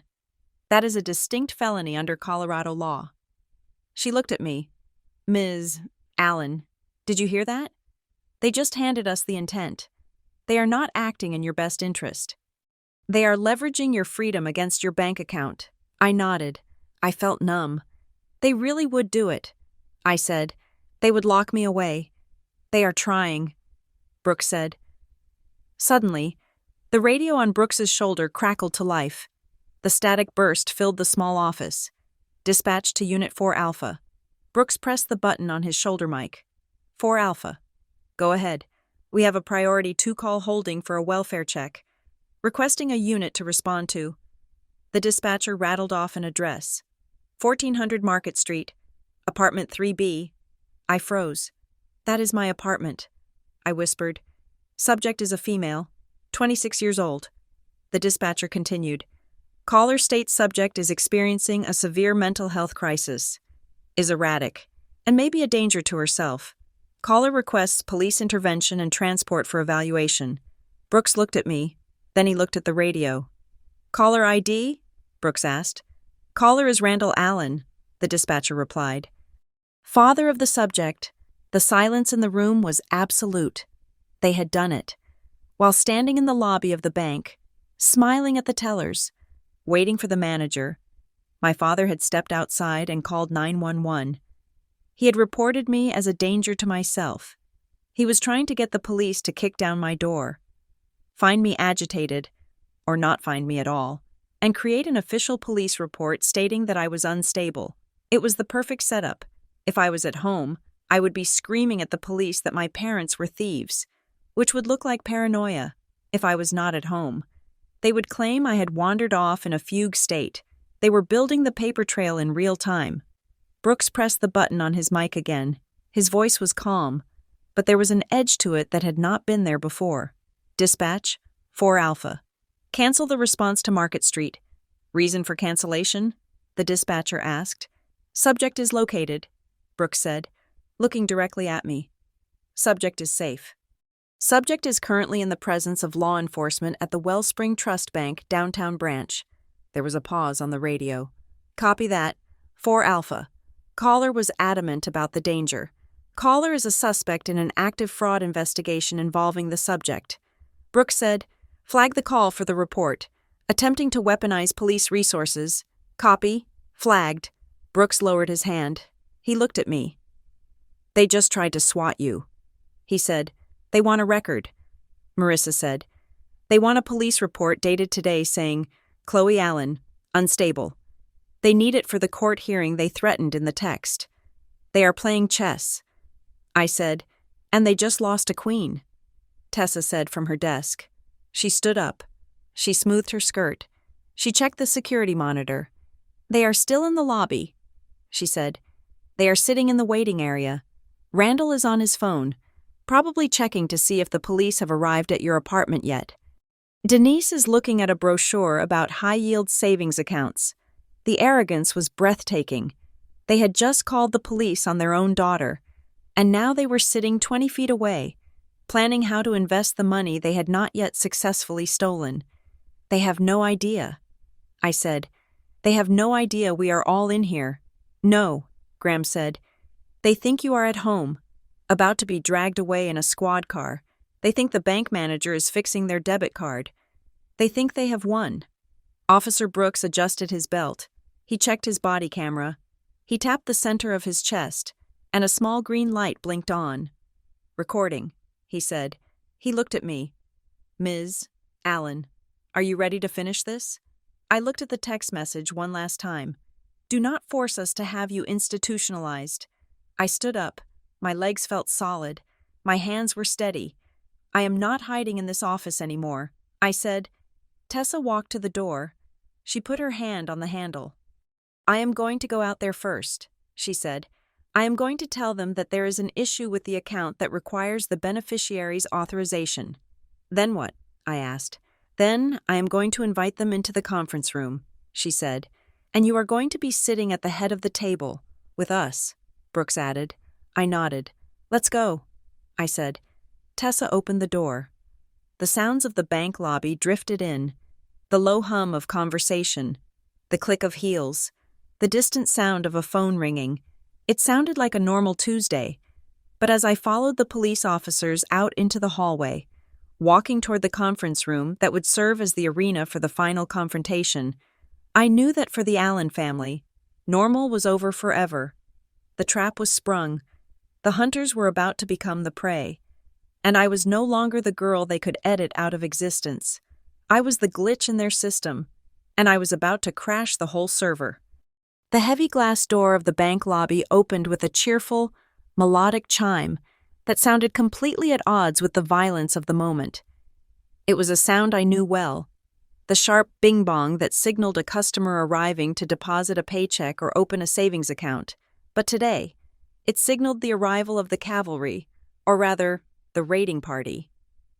I stood in the doorway of Graham's office, flanked by Officer Brooks and Officer Patel, hidden from the main floor by a frosted glass partition. I watched as the three of them convened near the velvet ropes. My father, Randall, was already red-faced. His tie loosened just enough to suggest a man who had been working hard to save his family, rather than a man who had been running around town buying MacBooks with stolen money. My mother, Denise, stood next to him, smoothing her skirt, her face composed into a mask of long-suffering maternal worry. And then, walking through the door to join them, was Brooke.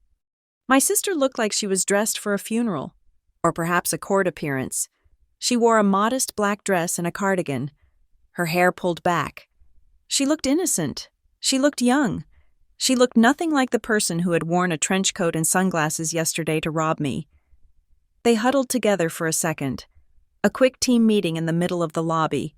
I saw Randall whisper something to Brooke. She nodded and pulled out her phone, tapping the screen to open the camera app. They were ready. Tessa Whitmore walked out to meet them. She did not invite them back to the conference room as she had planned. The energy was too high, too volatile. Randall was already marching toward the teller line, cutting off a woman who was trying to deposit a check. "Excuse me?" Randall shouted, his voice booming off the marble pillars. "I need to speak to a manager immediately. Your system is malfunctioning." Tessa intercepted him before he could reach the counter. She stood in the center of the lobby, her hands clasped in front of her, a picture of professional immovability. "Mr. Allen," she said, her voice projecting clearly without shouting. "I am the branch manager. We need to lower our voices." Randall did not lower his voice. He raised it. He wanted an audience. He wanted the other customers, the elderly man at the ATM, the woman with the stroller, the businessman in the corner, to witness his righteous indignation. My card was declined. Randall announced, slamming his hand onto the polished granite of the counter next to him. "I have a power of attorney on file. I have full administrative rights to the Chloe Allen Trust. I want to know why my access is blocked and why my daughter is being allowed to sabotage her own care." He reached into his jacket pocket and pulled out the folded power of attorney document, waving it like a weapon. "I have the paperwork," he yelled. "It is notarized." Denise stepped up beside him. She did not yell. She did the opposite, which was far more dangerous. She lowered her voice to a trembling, tearful pitch that carried perfectly in the silence of the bank. "Please," she said to Tessa, clasping her hands, "you do not understand. Our daughter is unwell. She is having a breakdown. We are just trying to pay her medical bills. She is paranoid. She thinks everyone is against her. It was a masterclass. In 10 seconds, they had painted the picture. The frantic, loving parents fighting a bureaucratic system to save their crazy child. I saw the security guard near the door shift uncomfortably. I saw the woman with the stroller look at them with sympathy. Tessa did not blink. She did not look at the paper Randall was waving.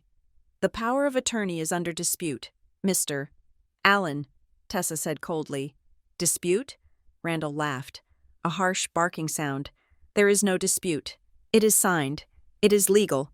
The account is under a level 3 fraud hold," Tessa continued, her voice cutting through his bluster. "There are no transactions allowed. Not by you, not by anyone. The funds are frozen pending a criminal investigation." Randall froze. The word criminal hung in the air. "This is ridiculous," Denise hissed, stepping forward. "You are listening to her?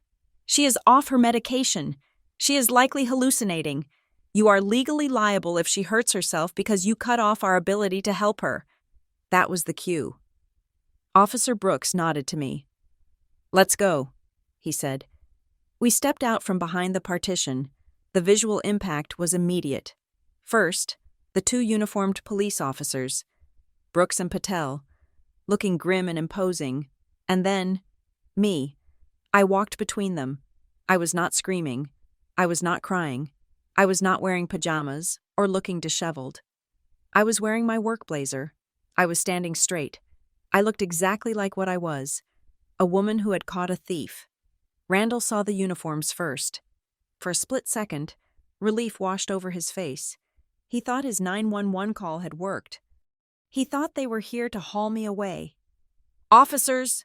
Randall called out, pointing a finger at me. Thank God. There she is. She is the one I called about. She is unstable. You need to take her into protective custody." Officer Brooks did not move toward me. He walked straight up to Randall. Stopping 2 feet away, he hooked his thumbs into his tactical vest. "Mr.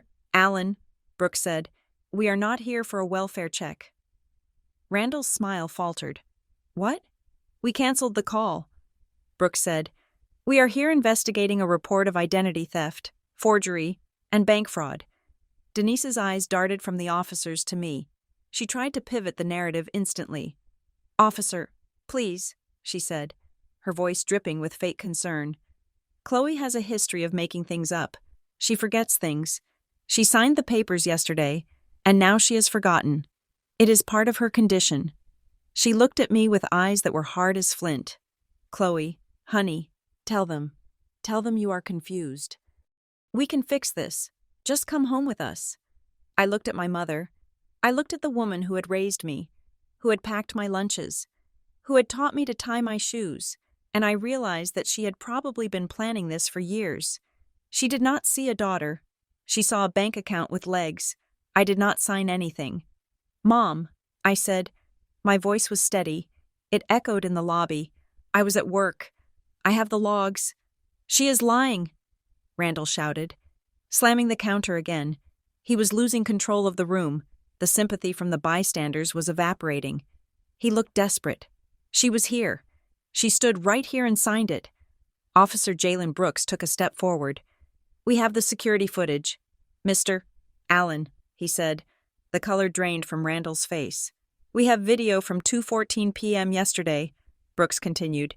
"It shows you and your wife entering the bank, and it shows a third person, a woman claiming to be Chloe Allen." Denise let out a sharp, incredulous laugh. It was her. Denise insisted. "She was wearing a hat. She was wearing a mask because she thinks the government is tracking her face. That is how sick she is." She pointed at me. "That is why she looks different in the video. She was in disguise." It was a desperate lie, but it was a smart one. It played into the crazy narrative. If I was paranoid, of course I would wear a disguise. Of course I would cover my face. It was almost impossible to disprove a negative, but Tessa Whitmore was done with the show. She stepped forward, closing the distance between herself and my parents. She looked Denise dead in the eye. "Mrs. Allen," Tessa said, her voice dropping to a register that was pure, unadulterated finality. "The bank has analyzed the footage. We have high-resolution stills of the imposter signing the document." "So?" Denise challenged. "It is Chloe. The person in the video has a distinct physical identifier," Tessa said. The lobby went silent. Even the air conditioning seemed to pause. "The woman who signed the papers has a scar," Tessa announced, a curved scar on the back of her right hand, near the thumb. I saw Brooke flinch. She was standing slightly behind our parents, holding her phone up.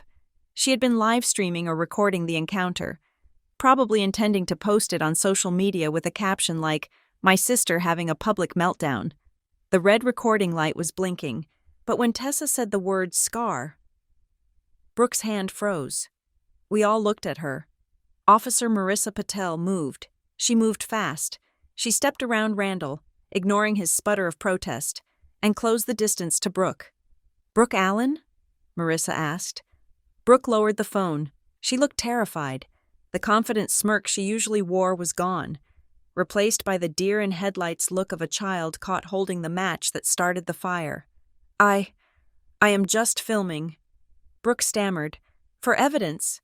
Marissa did not look at the phone. She looked at the hand holding it. "Let me see your hand." "Ma'am," Marissa said. It was not a request. Brooke tried to pull her hand back. She tried to tuck it into the sleeve of her cardigan. "No," Brooke said, her voice high and thin. "I do not have to show you anything." Officer Patel reached out and firmly grasped Brooke's wrist. She did not hurt her, but she did not let go. She turned Brooke's hand over, exposing the dorsal side to the harsh overhead lights of the bank lobby. There it was, the scar. The jagged, white crescent moon where the steak knife had sliced her open 3 years ago. It caught the light perfectly. Officer Patel looked at the hand. Then she looked at the printout of the surveillance still that she was holding in her other hand. Subject identified. Patel said loudly, "The physical mark matches the suspect in the surveillance footage." Denise gasped. She actually put a hand to her mouth. "No!" Denise cried. That is from a cooking accident. That does not prove anything." "It proves that the person who signed Chloe Allen on the power of attorney was actually Brooke Allen," Tessa said. "It proves impersonation. It proves fraud." Brooke tried to yank her hand away. "Dad!" Brooke screamed. "Dad, do something!" And then, Randall made the mistake that sealed his fate.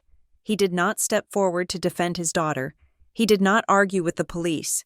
He grabbed Brooke by the shoulder and yanked her backward, away from Officer Patel, so hard that Brooke almost stumbled. He tried to pull her hand behind her back, tried to physically hide the evidence that was attached to her body. "Don't show them!" Randall hissed. It was a whisper, but in the acoustic perfection of the bank lobby, it sounded like a shout. Don't show them. He was not protecting her innocence. He was suppressing the evidence. Officer Brooks saw the motion. He saw the aggression. "Step back," Brooks ordered, his hand dropping to his belt. "Mr. Allen, step away from her." Randall looked around wildly. He looked at the teller line, where the staff were watching with wide eyes. He looked at the customers, who were now holding up their own phones, recording him. He looked at me, and for the first time in my life, I saw my father look small. He was always the giant, the authority, the man who controlled the money, the house, the narrative. But here, stripped of his lies, exposed by a high-definition camera and his own daughter's scarred skin, he was just a desperate man in a wrinkled suit. It was Brooke. I walked forward until I was standing right in front of them. I looked at my sister. She was crying now. Real tears. Not the fake ones my mother used. "You dressed up as me." I said, "You put on my clothes. You came here and you stole from me." "Why?" "Brooke, I paid your rent. I bought your car." "Why?" Brooke looked at Randall. She looked terrified of him. "They made me." She sobbed. "Shut up," Randall roared. He turned on her, his face purple. "Shut your mouth!" "Brooke!" Officer Brooks moved in. He placed a hand on Randall's chest and shoved him back. "That is enough," Brooks shouted. "Mr. Allen, you are detained. Put your hands behind your back." "Detained?" Randall sputtered. "For what?" "I am her father. I am trying to protect the family assets." "You are under arrest for conspiracy to commit bank fraud," Brooks said, spinning Randall around, "and for witness intimidation. We just saw you try to suppress the suspect's identification." The sound of handcuffs ratcheting shut was the loudest sound I had ever heard. Click, click, click. Denise screamed. "Randall, do not say anything." Marissa Patel moved to Denise. "Mrs. Allen, turn around," she said calmly. "Me?" Denise shrieked. She looked at the customers, playing to the audience until the bitter end. "Look at this. They are arresting the parents. We are the victims here. Our daughter is sick." "Turn around," Marissa repeated. Harder this time. She cuffed my mother. Denise was still talking, still spinning the lie, even as the cold steel locked around her wrists. And then there was Brooke. She stood there, holding her phone, which was still recording the floor. She looked at me. She looked at her hands. The hands that had betrayed her. "Chloe." She whispered, "I didn't want to." Officer Patel stepped toward her. "Brooke Allen, turn around." Brooke dropped the phone. It hit the marble floor with a crack. She turned around slowly, her shoulders shaking. I watched as my entire family was handcuffed in the lobby of the Wellspring Trust. The people who were supposed to love me, the people who were supposed to catch me when I fell.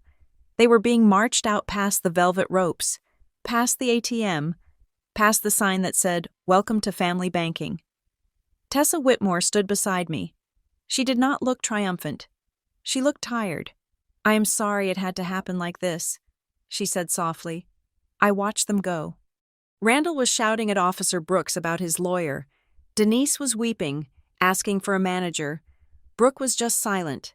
"It is not over." I said. Tessa looked at me. "They are in cuffs." Chloe, it is over. No, I said. I looked at the phone Brooke had dropped. The screen was cracked, but it was still glowing. They have been planning this for months, I said. They filed court papers. They have a hearing scheduled. Arresting them doesn't stop the legal machine they started. They can still claim I am incompetent from a jail cell. I picked up Brooke's phone. I stopped the recording. I need to kill the lie. I said, I need to prove to a judge, not just a bank manager, that I am the only sane person in this family. I looked at Tessa. Do not unlock the account yet. I said, why? Because I am going to use their own paper trail to hang them. I said, they wanted a court hearing? Fine. I am going to give them the show of a lifetime. The chime of the heavy glass doors had barely faded when the shrill ring of the landline on Graham's desk cut through the lobby's tension like a siren. It was not a normal ringtone. It was the specific, urgent double tone that indicated an priority internal override. Tessa Whitmore raised a hand, signaling the officers to pause. Officer Brooks, hold them, she said. Randall and Denise were already near the exit, flanked by the police, their wrists bound in plastic flex cuffs because the metal ones had run out. They looked like a pair of disgraced royalty, furious and humiliated, trying to maintain their dignity while being paraded past the ATM line. Why? Brooks asked, turning back. We have the suspects. We have the statement. Because Harper Voss is on the line, Tessa said, pointing to the flashing red light on the console.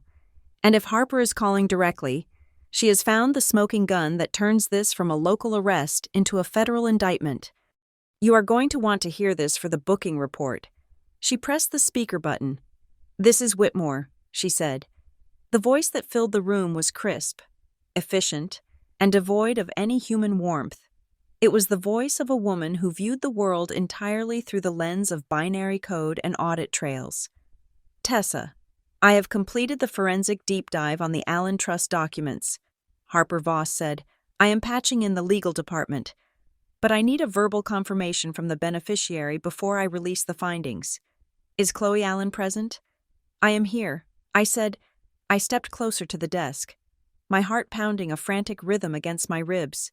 Ms. Allen, Harper said. Her voice amplified so that it reached the ears of my parents standing by the door.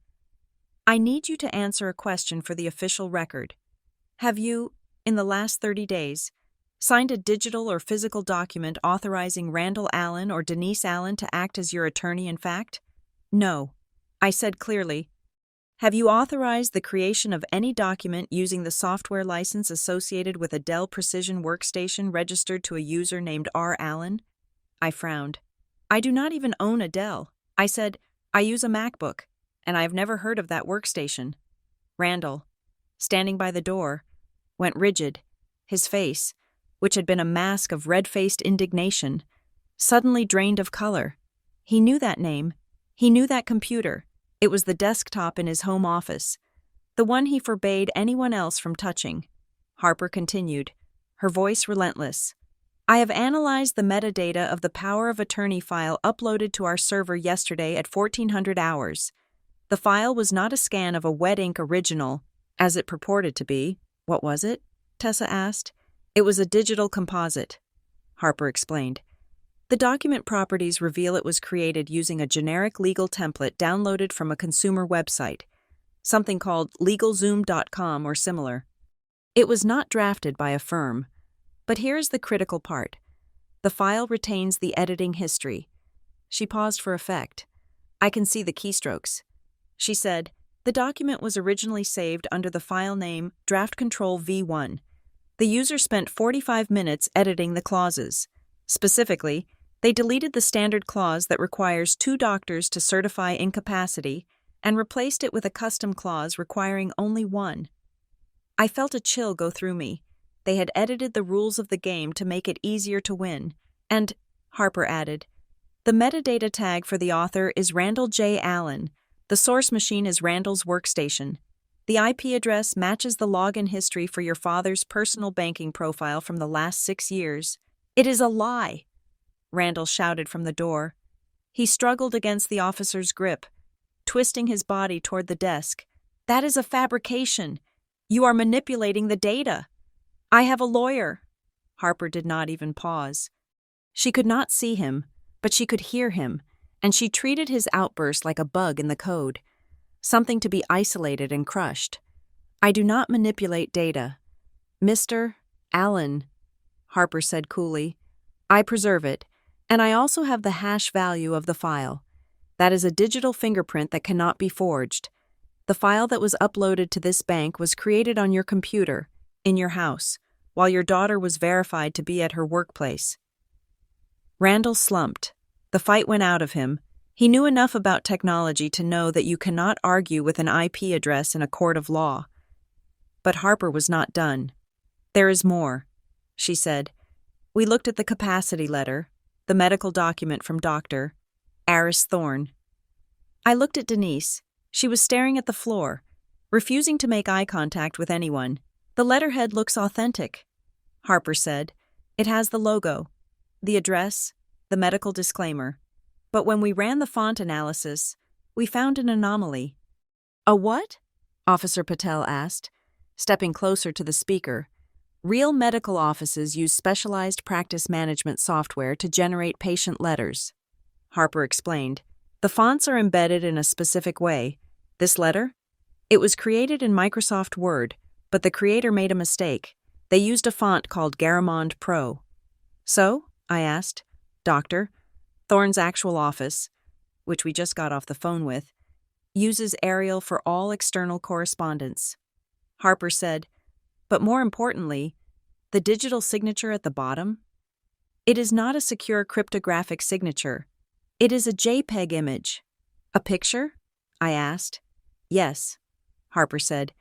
It is a low-resolution screenshot of a signature that was pasted into the document, and when we deconstructed the layer, we found the source path for that image. She waited a beat. The image was pulled from a folder on the same r-Allen _ workstation labeled Scanned Receipts. It appears to be a clip from an old invoice that Dr. Thorne sent your family for a consultation 3 years ago. I remembered that. My father had seen a neurologist for migraines. They had taken his signature from an old bill, cropped it, and pasted it onto a fake letter declaring me insane. It is a collage, Harper said, her voice dripping with professional disdain. It is a cut-and-paste forgery, and it is sloppy. Officer Brooks looked at Randall. You forged a doctor's signature, he said. That is not just bank fraud. That is criminal impersonation of a medical professional. That is a state felony. But the final blow came next. Tessa, Harper said, I need you to look at the notary stamp on the power of attorney, the one belonging to Sarah J. Miller.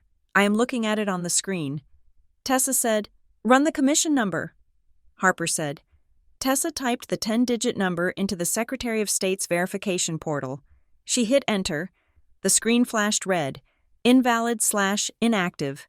The number is dead, Tessa said. It is not just dead, Harper corrected. Sarah J. Miller reported her stamp and journal stolen out of her car 4 months ago. There is a police report on file in Aurora. The room went dead silent. We all looked at the trio by the door. This was not just a white-collar scheme anymore. This involved physical theft. Someone had broken into a car or bought stolen property. To get that stamp, you used a stolen notary stamp, Officer Patel said. Her voice filled with disbelief. You literally used stolen goods to authenticate a forged document to steal trust funds. Brooke let out a small, strangled sound. She looked at her father. Her eyes were wide, filled with a dawn of horrific realization. You said it was legal, Brooke whispered. Her voice was trembling. You said you knew a guy. You said the notary was a friend of yours. Randall refused to look at her. You told me it was just a formality, Brooke screamed, her voice cracking. You told me we were just helping her. You didn't tell me you stole a stamp. Randall turned on her, his eyes wild. Be quiet, he hissed. No, Brooke yelled. She looked at the officers. She looked at me. I didn't know. I swear. He just brought the papers home and told me to practice the signature. He said the stamp made it official. He said the doctor agreed with us. She was unraveling. The United Front was shattering under the weight of the metadata. It is a conspiracy, Officer Brooks said, nodding to Patel. The father is the architect, the mother is the accomplice, the daughter is the instrument, and they are all going down for it. Harper Voss's voice came over the speaker one last time. I have packaged all this evidence into a zip file. She said, it has been sent to the branch manager, the fraud unit, and the district attorney's intake email, the timestamps, the IP addresses, the font analysis, the stolen stamp report. It is all there. Thank you. Harper, Tessa said. She cut the line. The silence that followed was heavy, broken only by the sound of Brooke crying softly. I looked at my parents, really looked at them. For the last 24 hours, I had been terrified of their power. I had thought they were these unstoppable giants who could rewrite my reality. But they weren't giants. They were just criminals. And they weren't even good criminals. They were arrogant, sloppy, and desperate. But as I looked at the evidence, the fake letter, the edited template, the stabilization account, a darker realization began to form in my mind. They didn't just want the $480,000. If they just wanted the money, they could have tried to hack the account. They could have guilt-tripped me. They could have asked for a loan, but they didn't do that. They created a capacity letter. They created a paper trail that said I was mentally unfit. They set up an account to manage my living expenses. They called the police to report a manic episode. They were not trying to rob me. They were trying to own me. I walked over to where Randall was standing. He tried to glare at me, but his eyes were shifting, nervous. You were going to file for guardianship. I said, it was not a question. Randall didn't answer. That is what the letter was for, I said, my voice rising. You weren't just going to drain the account and run. You were going to go to court. You were going to use that fake letter and that police report to convince a judge that I couldn't take care of myself. You were going to make yourself my legal guardian. I looked at Denise. You were going to take away my right to vote. I said, my right to marry, my right to travel. You were going to lock me in a legal box where I would have to ask you for permission to buy a cup of coffee for the rest of my life. Denise looked up. Her eyes were wet, but there was no remorse in them, only a twisted kind of justification. You need guidance. Chloe, she whispered. You have always been too independent. You drift. We just wanted to anchor you. We wanted to keep the family together. Anchor me? I laughed. A harsh, jagged sound. You wanted to enslave me. You wanted the money. Sure, but you wanted the control more. You couldn't stand that I was free. You couldn't stand that I didn't need you. I turned to Officer Brooks. I want to add a charge, I said. Brooks looked at me. What charge? Attempted kidnapping, I said, or unlawful restraint. Whatever you call it when someone tries to use the legal system to imprison a human being who hasn't done anything wrong. Brooks nodded slowly. We will talk to the DA, he said, but with this evidence, with the fake doctor's note, that is definitely grounds for a fraud on the court charge. That carries serious time. He grabbed Randall's arm. Let's go, he said. You have the right to remain silent. I suggest you start using it. They marched them out. This time, there was no bluster, no shouting. Randall walked with his head down. Denise was sobbing quietly. Brooke was looking back at me, her eyes pleading, but I turned away. I watched them get into the back of the patrol cars through the glass doors. The red and blue lights reflected off the marble floor of the lobby. Tessa walked up beside me. She handed me a tissue. I hadn't realized I was crying until I felt the wetness on my cheek. It is done. She said, the account is locked. The profile is secured. They can't touch you. I took the tissue. I wiped my face. It is not done. I said, Tessa looked at me. What do you mean? They filed the papers. I said, Harper said they edited the template, but my mother's text. She said they would petition the court this afternoon. I looked at the clock. It was almost noon. If they filed the petition electronically before they came here, the court system doesn't know they are arrested yet. The hearing is probably still on the docket. Tessa frowned. You think a judge would hear the case without them? I think a judge might issue a temporary order if they think I am in immediate danger. I said, the text said, emergency guardianship. That happens ex parte. Without me there. I grabbed my bag. I need a lawyer. I said, a real one, not a bank lawyer. I need a shark. Tessa nodded. She reached into her pocket and pulled out a business card. It was thick, cream-colored cardstock. Maya Kinsley. Tessa said. She is the attorney who represents the bank's high-net-worth clients when they have family disputes. She eats people like your father for breakfast. I took the card. Call her. Tessa said. I will send her the evidence file. I looked at the door where my family had just vanished. I'm going to finish this. I said, I am going to make sure that no judge ever looks at the name Allen again without seeing the word fraud stamped next to it. I walked out of the bank. The sun was shining. The air was crisp. It was a beautiful day in Denver, and I was an orphan. But for the first time in my life, I felt safe because I knew exactly who the monsters were, and I knew exactly how to kill them. I stood in the office of Maya Kinsley, and for the first time that day, I felt like I was in the presence of a predator who was on my side. Tessa Whitmore had described Maya as a shark. She was wrong. Sharks are mindless eating machines. Maya Kinsley was something far more precise. She was a scalpel in a silk blouse. Her office was in a glass tower overlooking the Denver skyline. Far above the chaos of the bank lobby I had just left, the air smelled of espresso and expensive leather. Maya sat behind a desk that looked like a slab of obsidian. She was reading the digital file Tessa had sent over, her eyes scanning the lines of data with terrifying speed. She did not offer me tea. She did not ask me how I was feeling. You have a problem.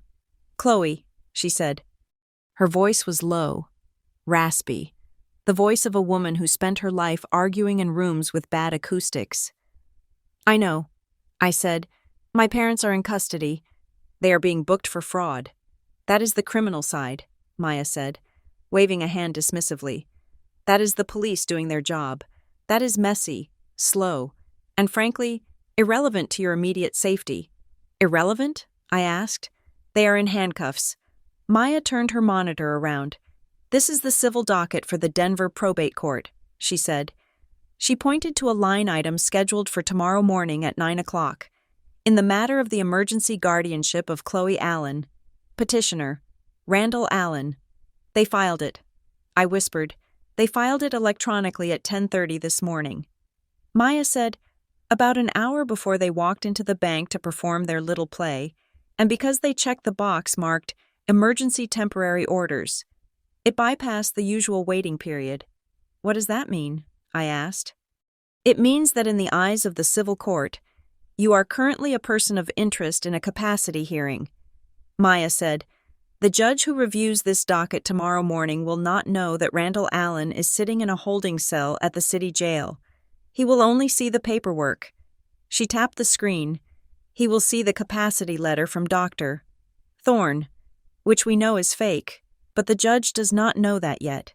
He will see the affidavit from your parents claiming you are manic and financially reckless, and he will see the request for an ex parte hearing. Ex parte? It means without the other party, Maya explained. It means they asked the judge to grant them control over you immediately, without you even being in the room to defend yourself, because the danger to your estate is so imminent. I felt the blood drain from my face. So even though they are arrested, they could still win? I asked. If we do not show up tomorrow with a mountain of evidence to blow this petition out of the water?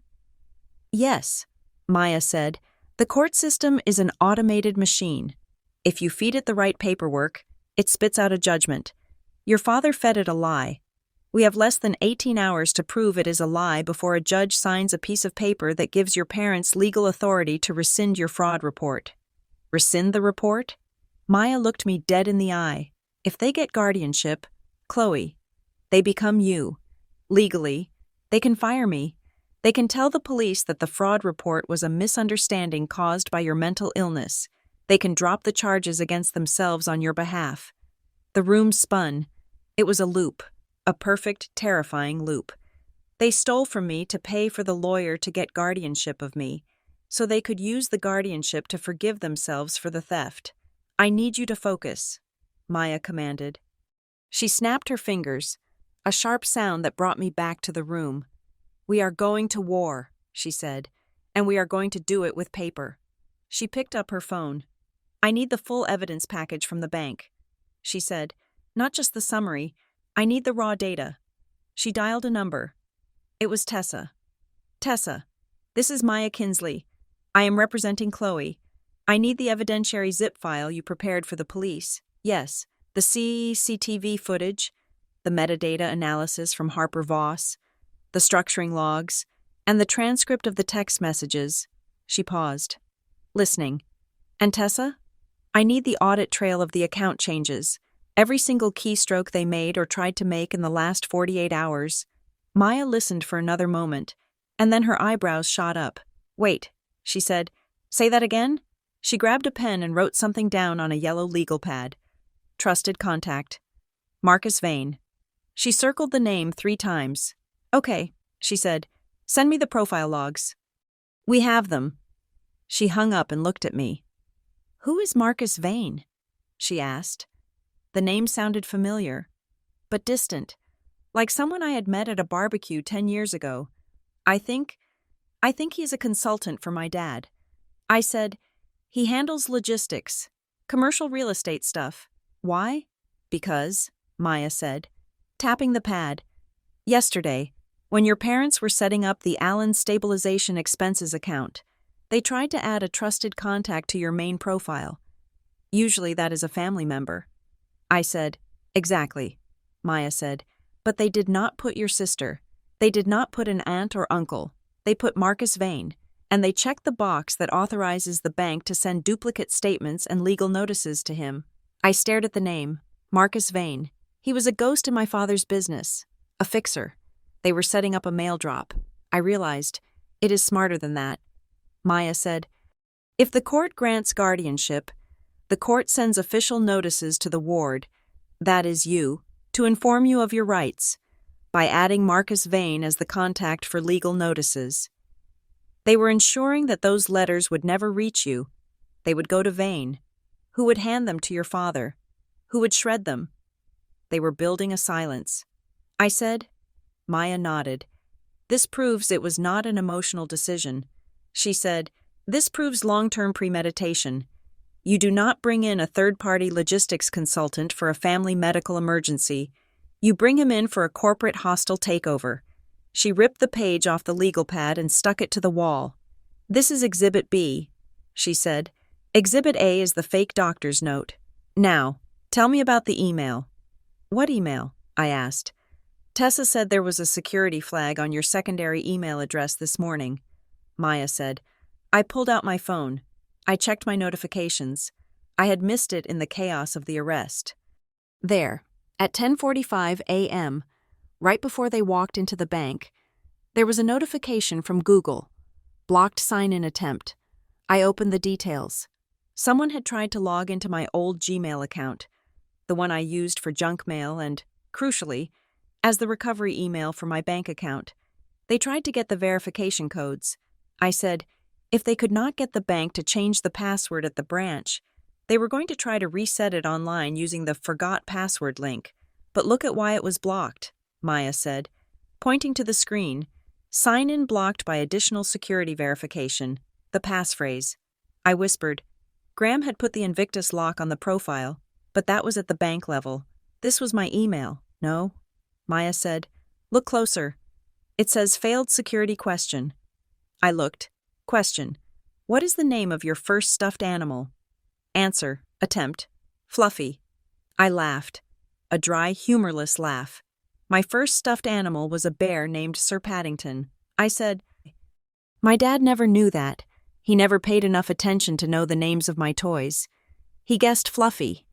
Maya said, and because he didn't know you, he locked himself out. It is poetic. I said, he failed the security check because he failed as a father. Maya did not smile. She just added another note to her wall. Exhibit C. Attempted digital intrusion / unauthorized access to personal communications. We have enough, Maya said. We have the fraud, the conspiracy, the third-party involvement, and the cyber intrusion. She looked at the clock. It was 4 in the afternoon. I am drafting an emergency motion to dismiss and a counter-petition for protection. Maya said, I am going to attach every single byte of data Harper Voss found.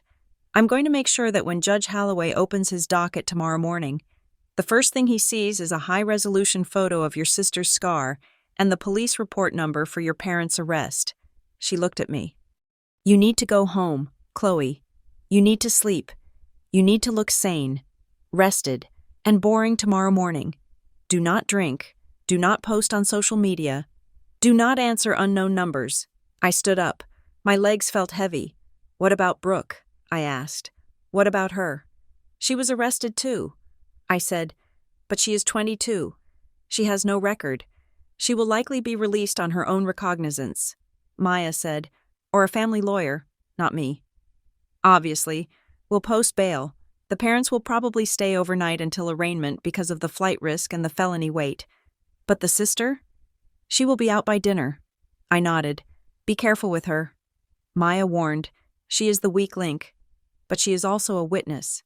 If she reaches out, do not engage unless you record it. I walked out of the glass tower and into the cooling afternoon air of Denver. The city looked the same, but I felt like I was walking on a different planet. I took an Uber home. I did not want to be alone, but I did not want to be around anyone either. I got to my apartment, I locked the deadbolt, I checked the windows. The police had canceled the welfare check, so my door was intact. My life looked normal. My plants were still alive. My coffee cup was still in the sink from this morning. But the silence was loud. I sat on my couch and watched the sun go down. I didn't turn on the TV. I just watched the shadows lengthen across the floor. At midnight, my phone buzzed. I knew who it was before I looked. It was a text. The name on the screen made my chest ache. Brooke. She was out, just like Maya said. I stared at the message preview. Chloe, I am so sorry. I didn't open it immediately. I let it sit there. I thought about the trench coat. I thought about the scar on her hand. I thought about the way she had looked at our father in the lobby. Terrified. Compliant. A soldier following orders. I opened the message. Chloe, I am so sorry. I didn't want this to go this far. Dad said if I didn't do it, he would cut me off. He said he would stop paying for my grad school.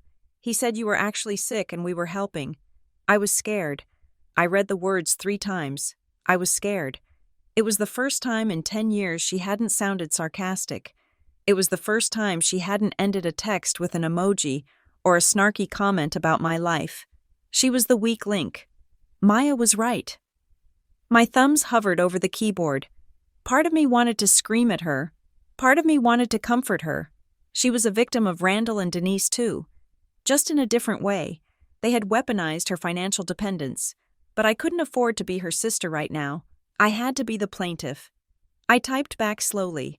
I needed her to understand that the game was over. There were no more scripts. There were no more costumes. Then tomorrow. I wrote. I paused. You tell the truth in court. I hit send. The status changed to delivered. Then read. The 3 dots of typing appeared. They danced for a long time. Then they disappeared. She didn't write back. I put the phone down on the coffee table. The battle lines were drawn. Tomorrow. In courtroom 4B. It wouldn't be a family reunion.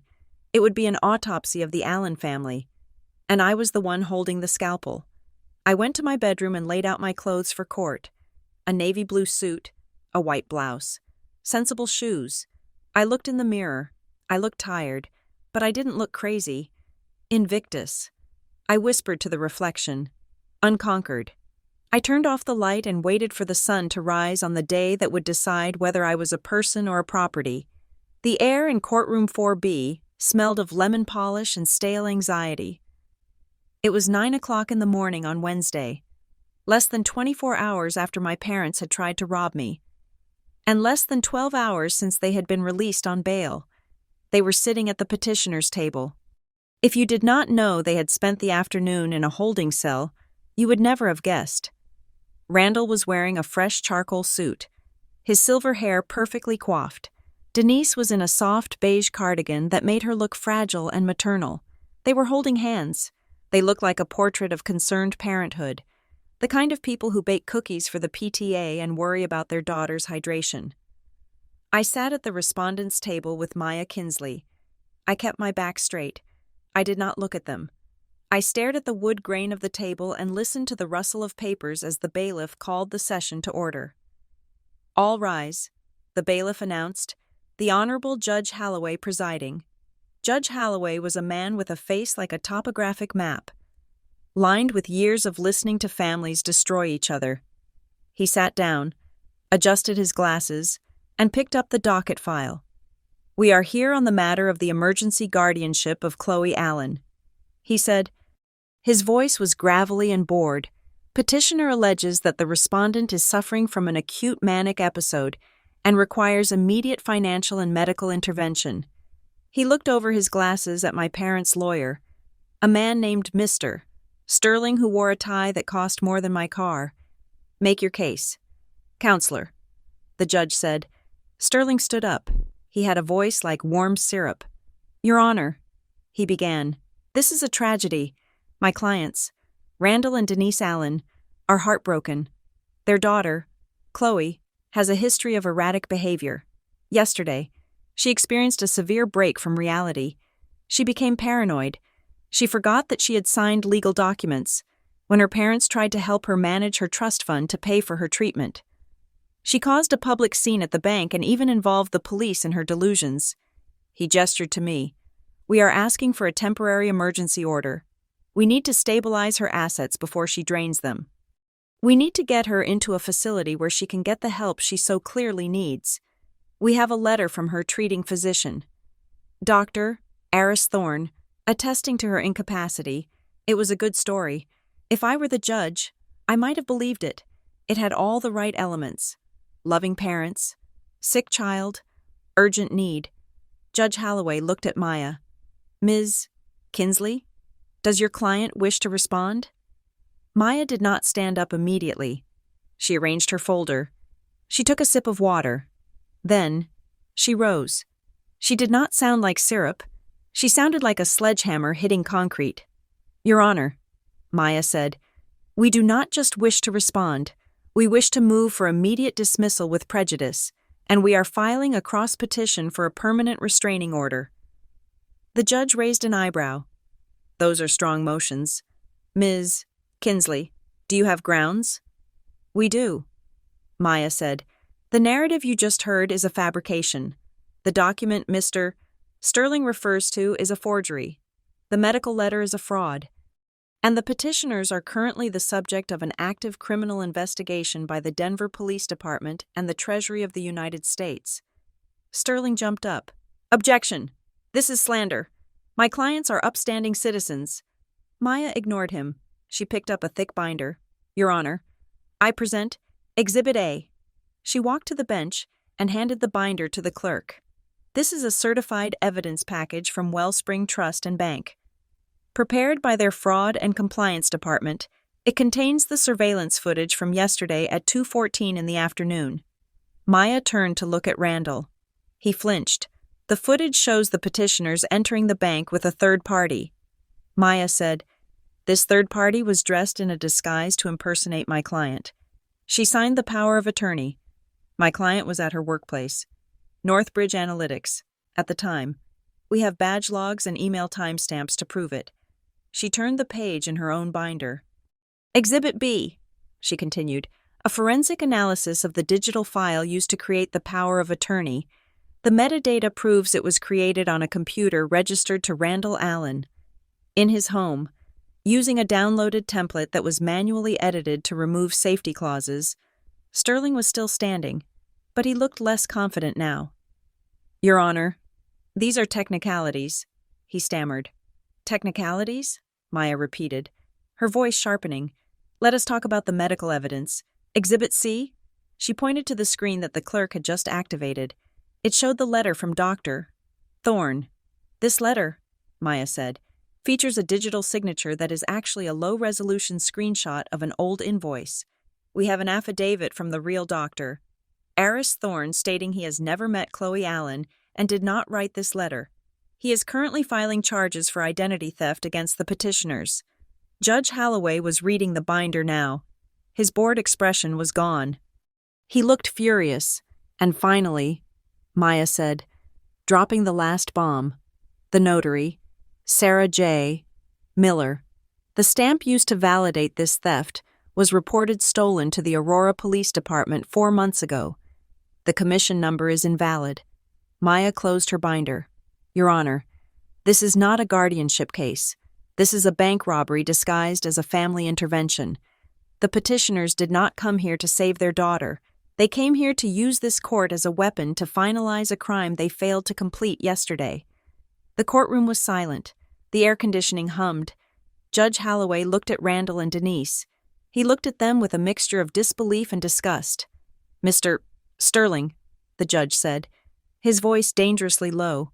Do you have an explanation for why your clients filed a petition based on a forged medical document and a stolen notary stamp? Sterling looked at his clients. Randall was staring straight ahead. His jaw clenched. Denise was weeping into a handkerchief, but it was a silent, terrified weeping. I was not aware of these details. Your Honor, Sterling said. He stepped away from the table, putting physical distance between himself and the sinking ship. The judge turned his gaze to the back of the courtroom. Is Brooke Allen present? He asked. I turned around. Brooke was sitting in the back row. She looked small. She was wearing the same black dress she had worn yesterday.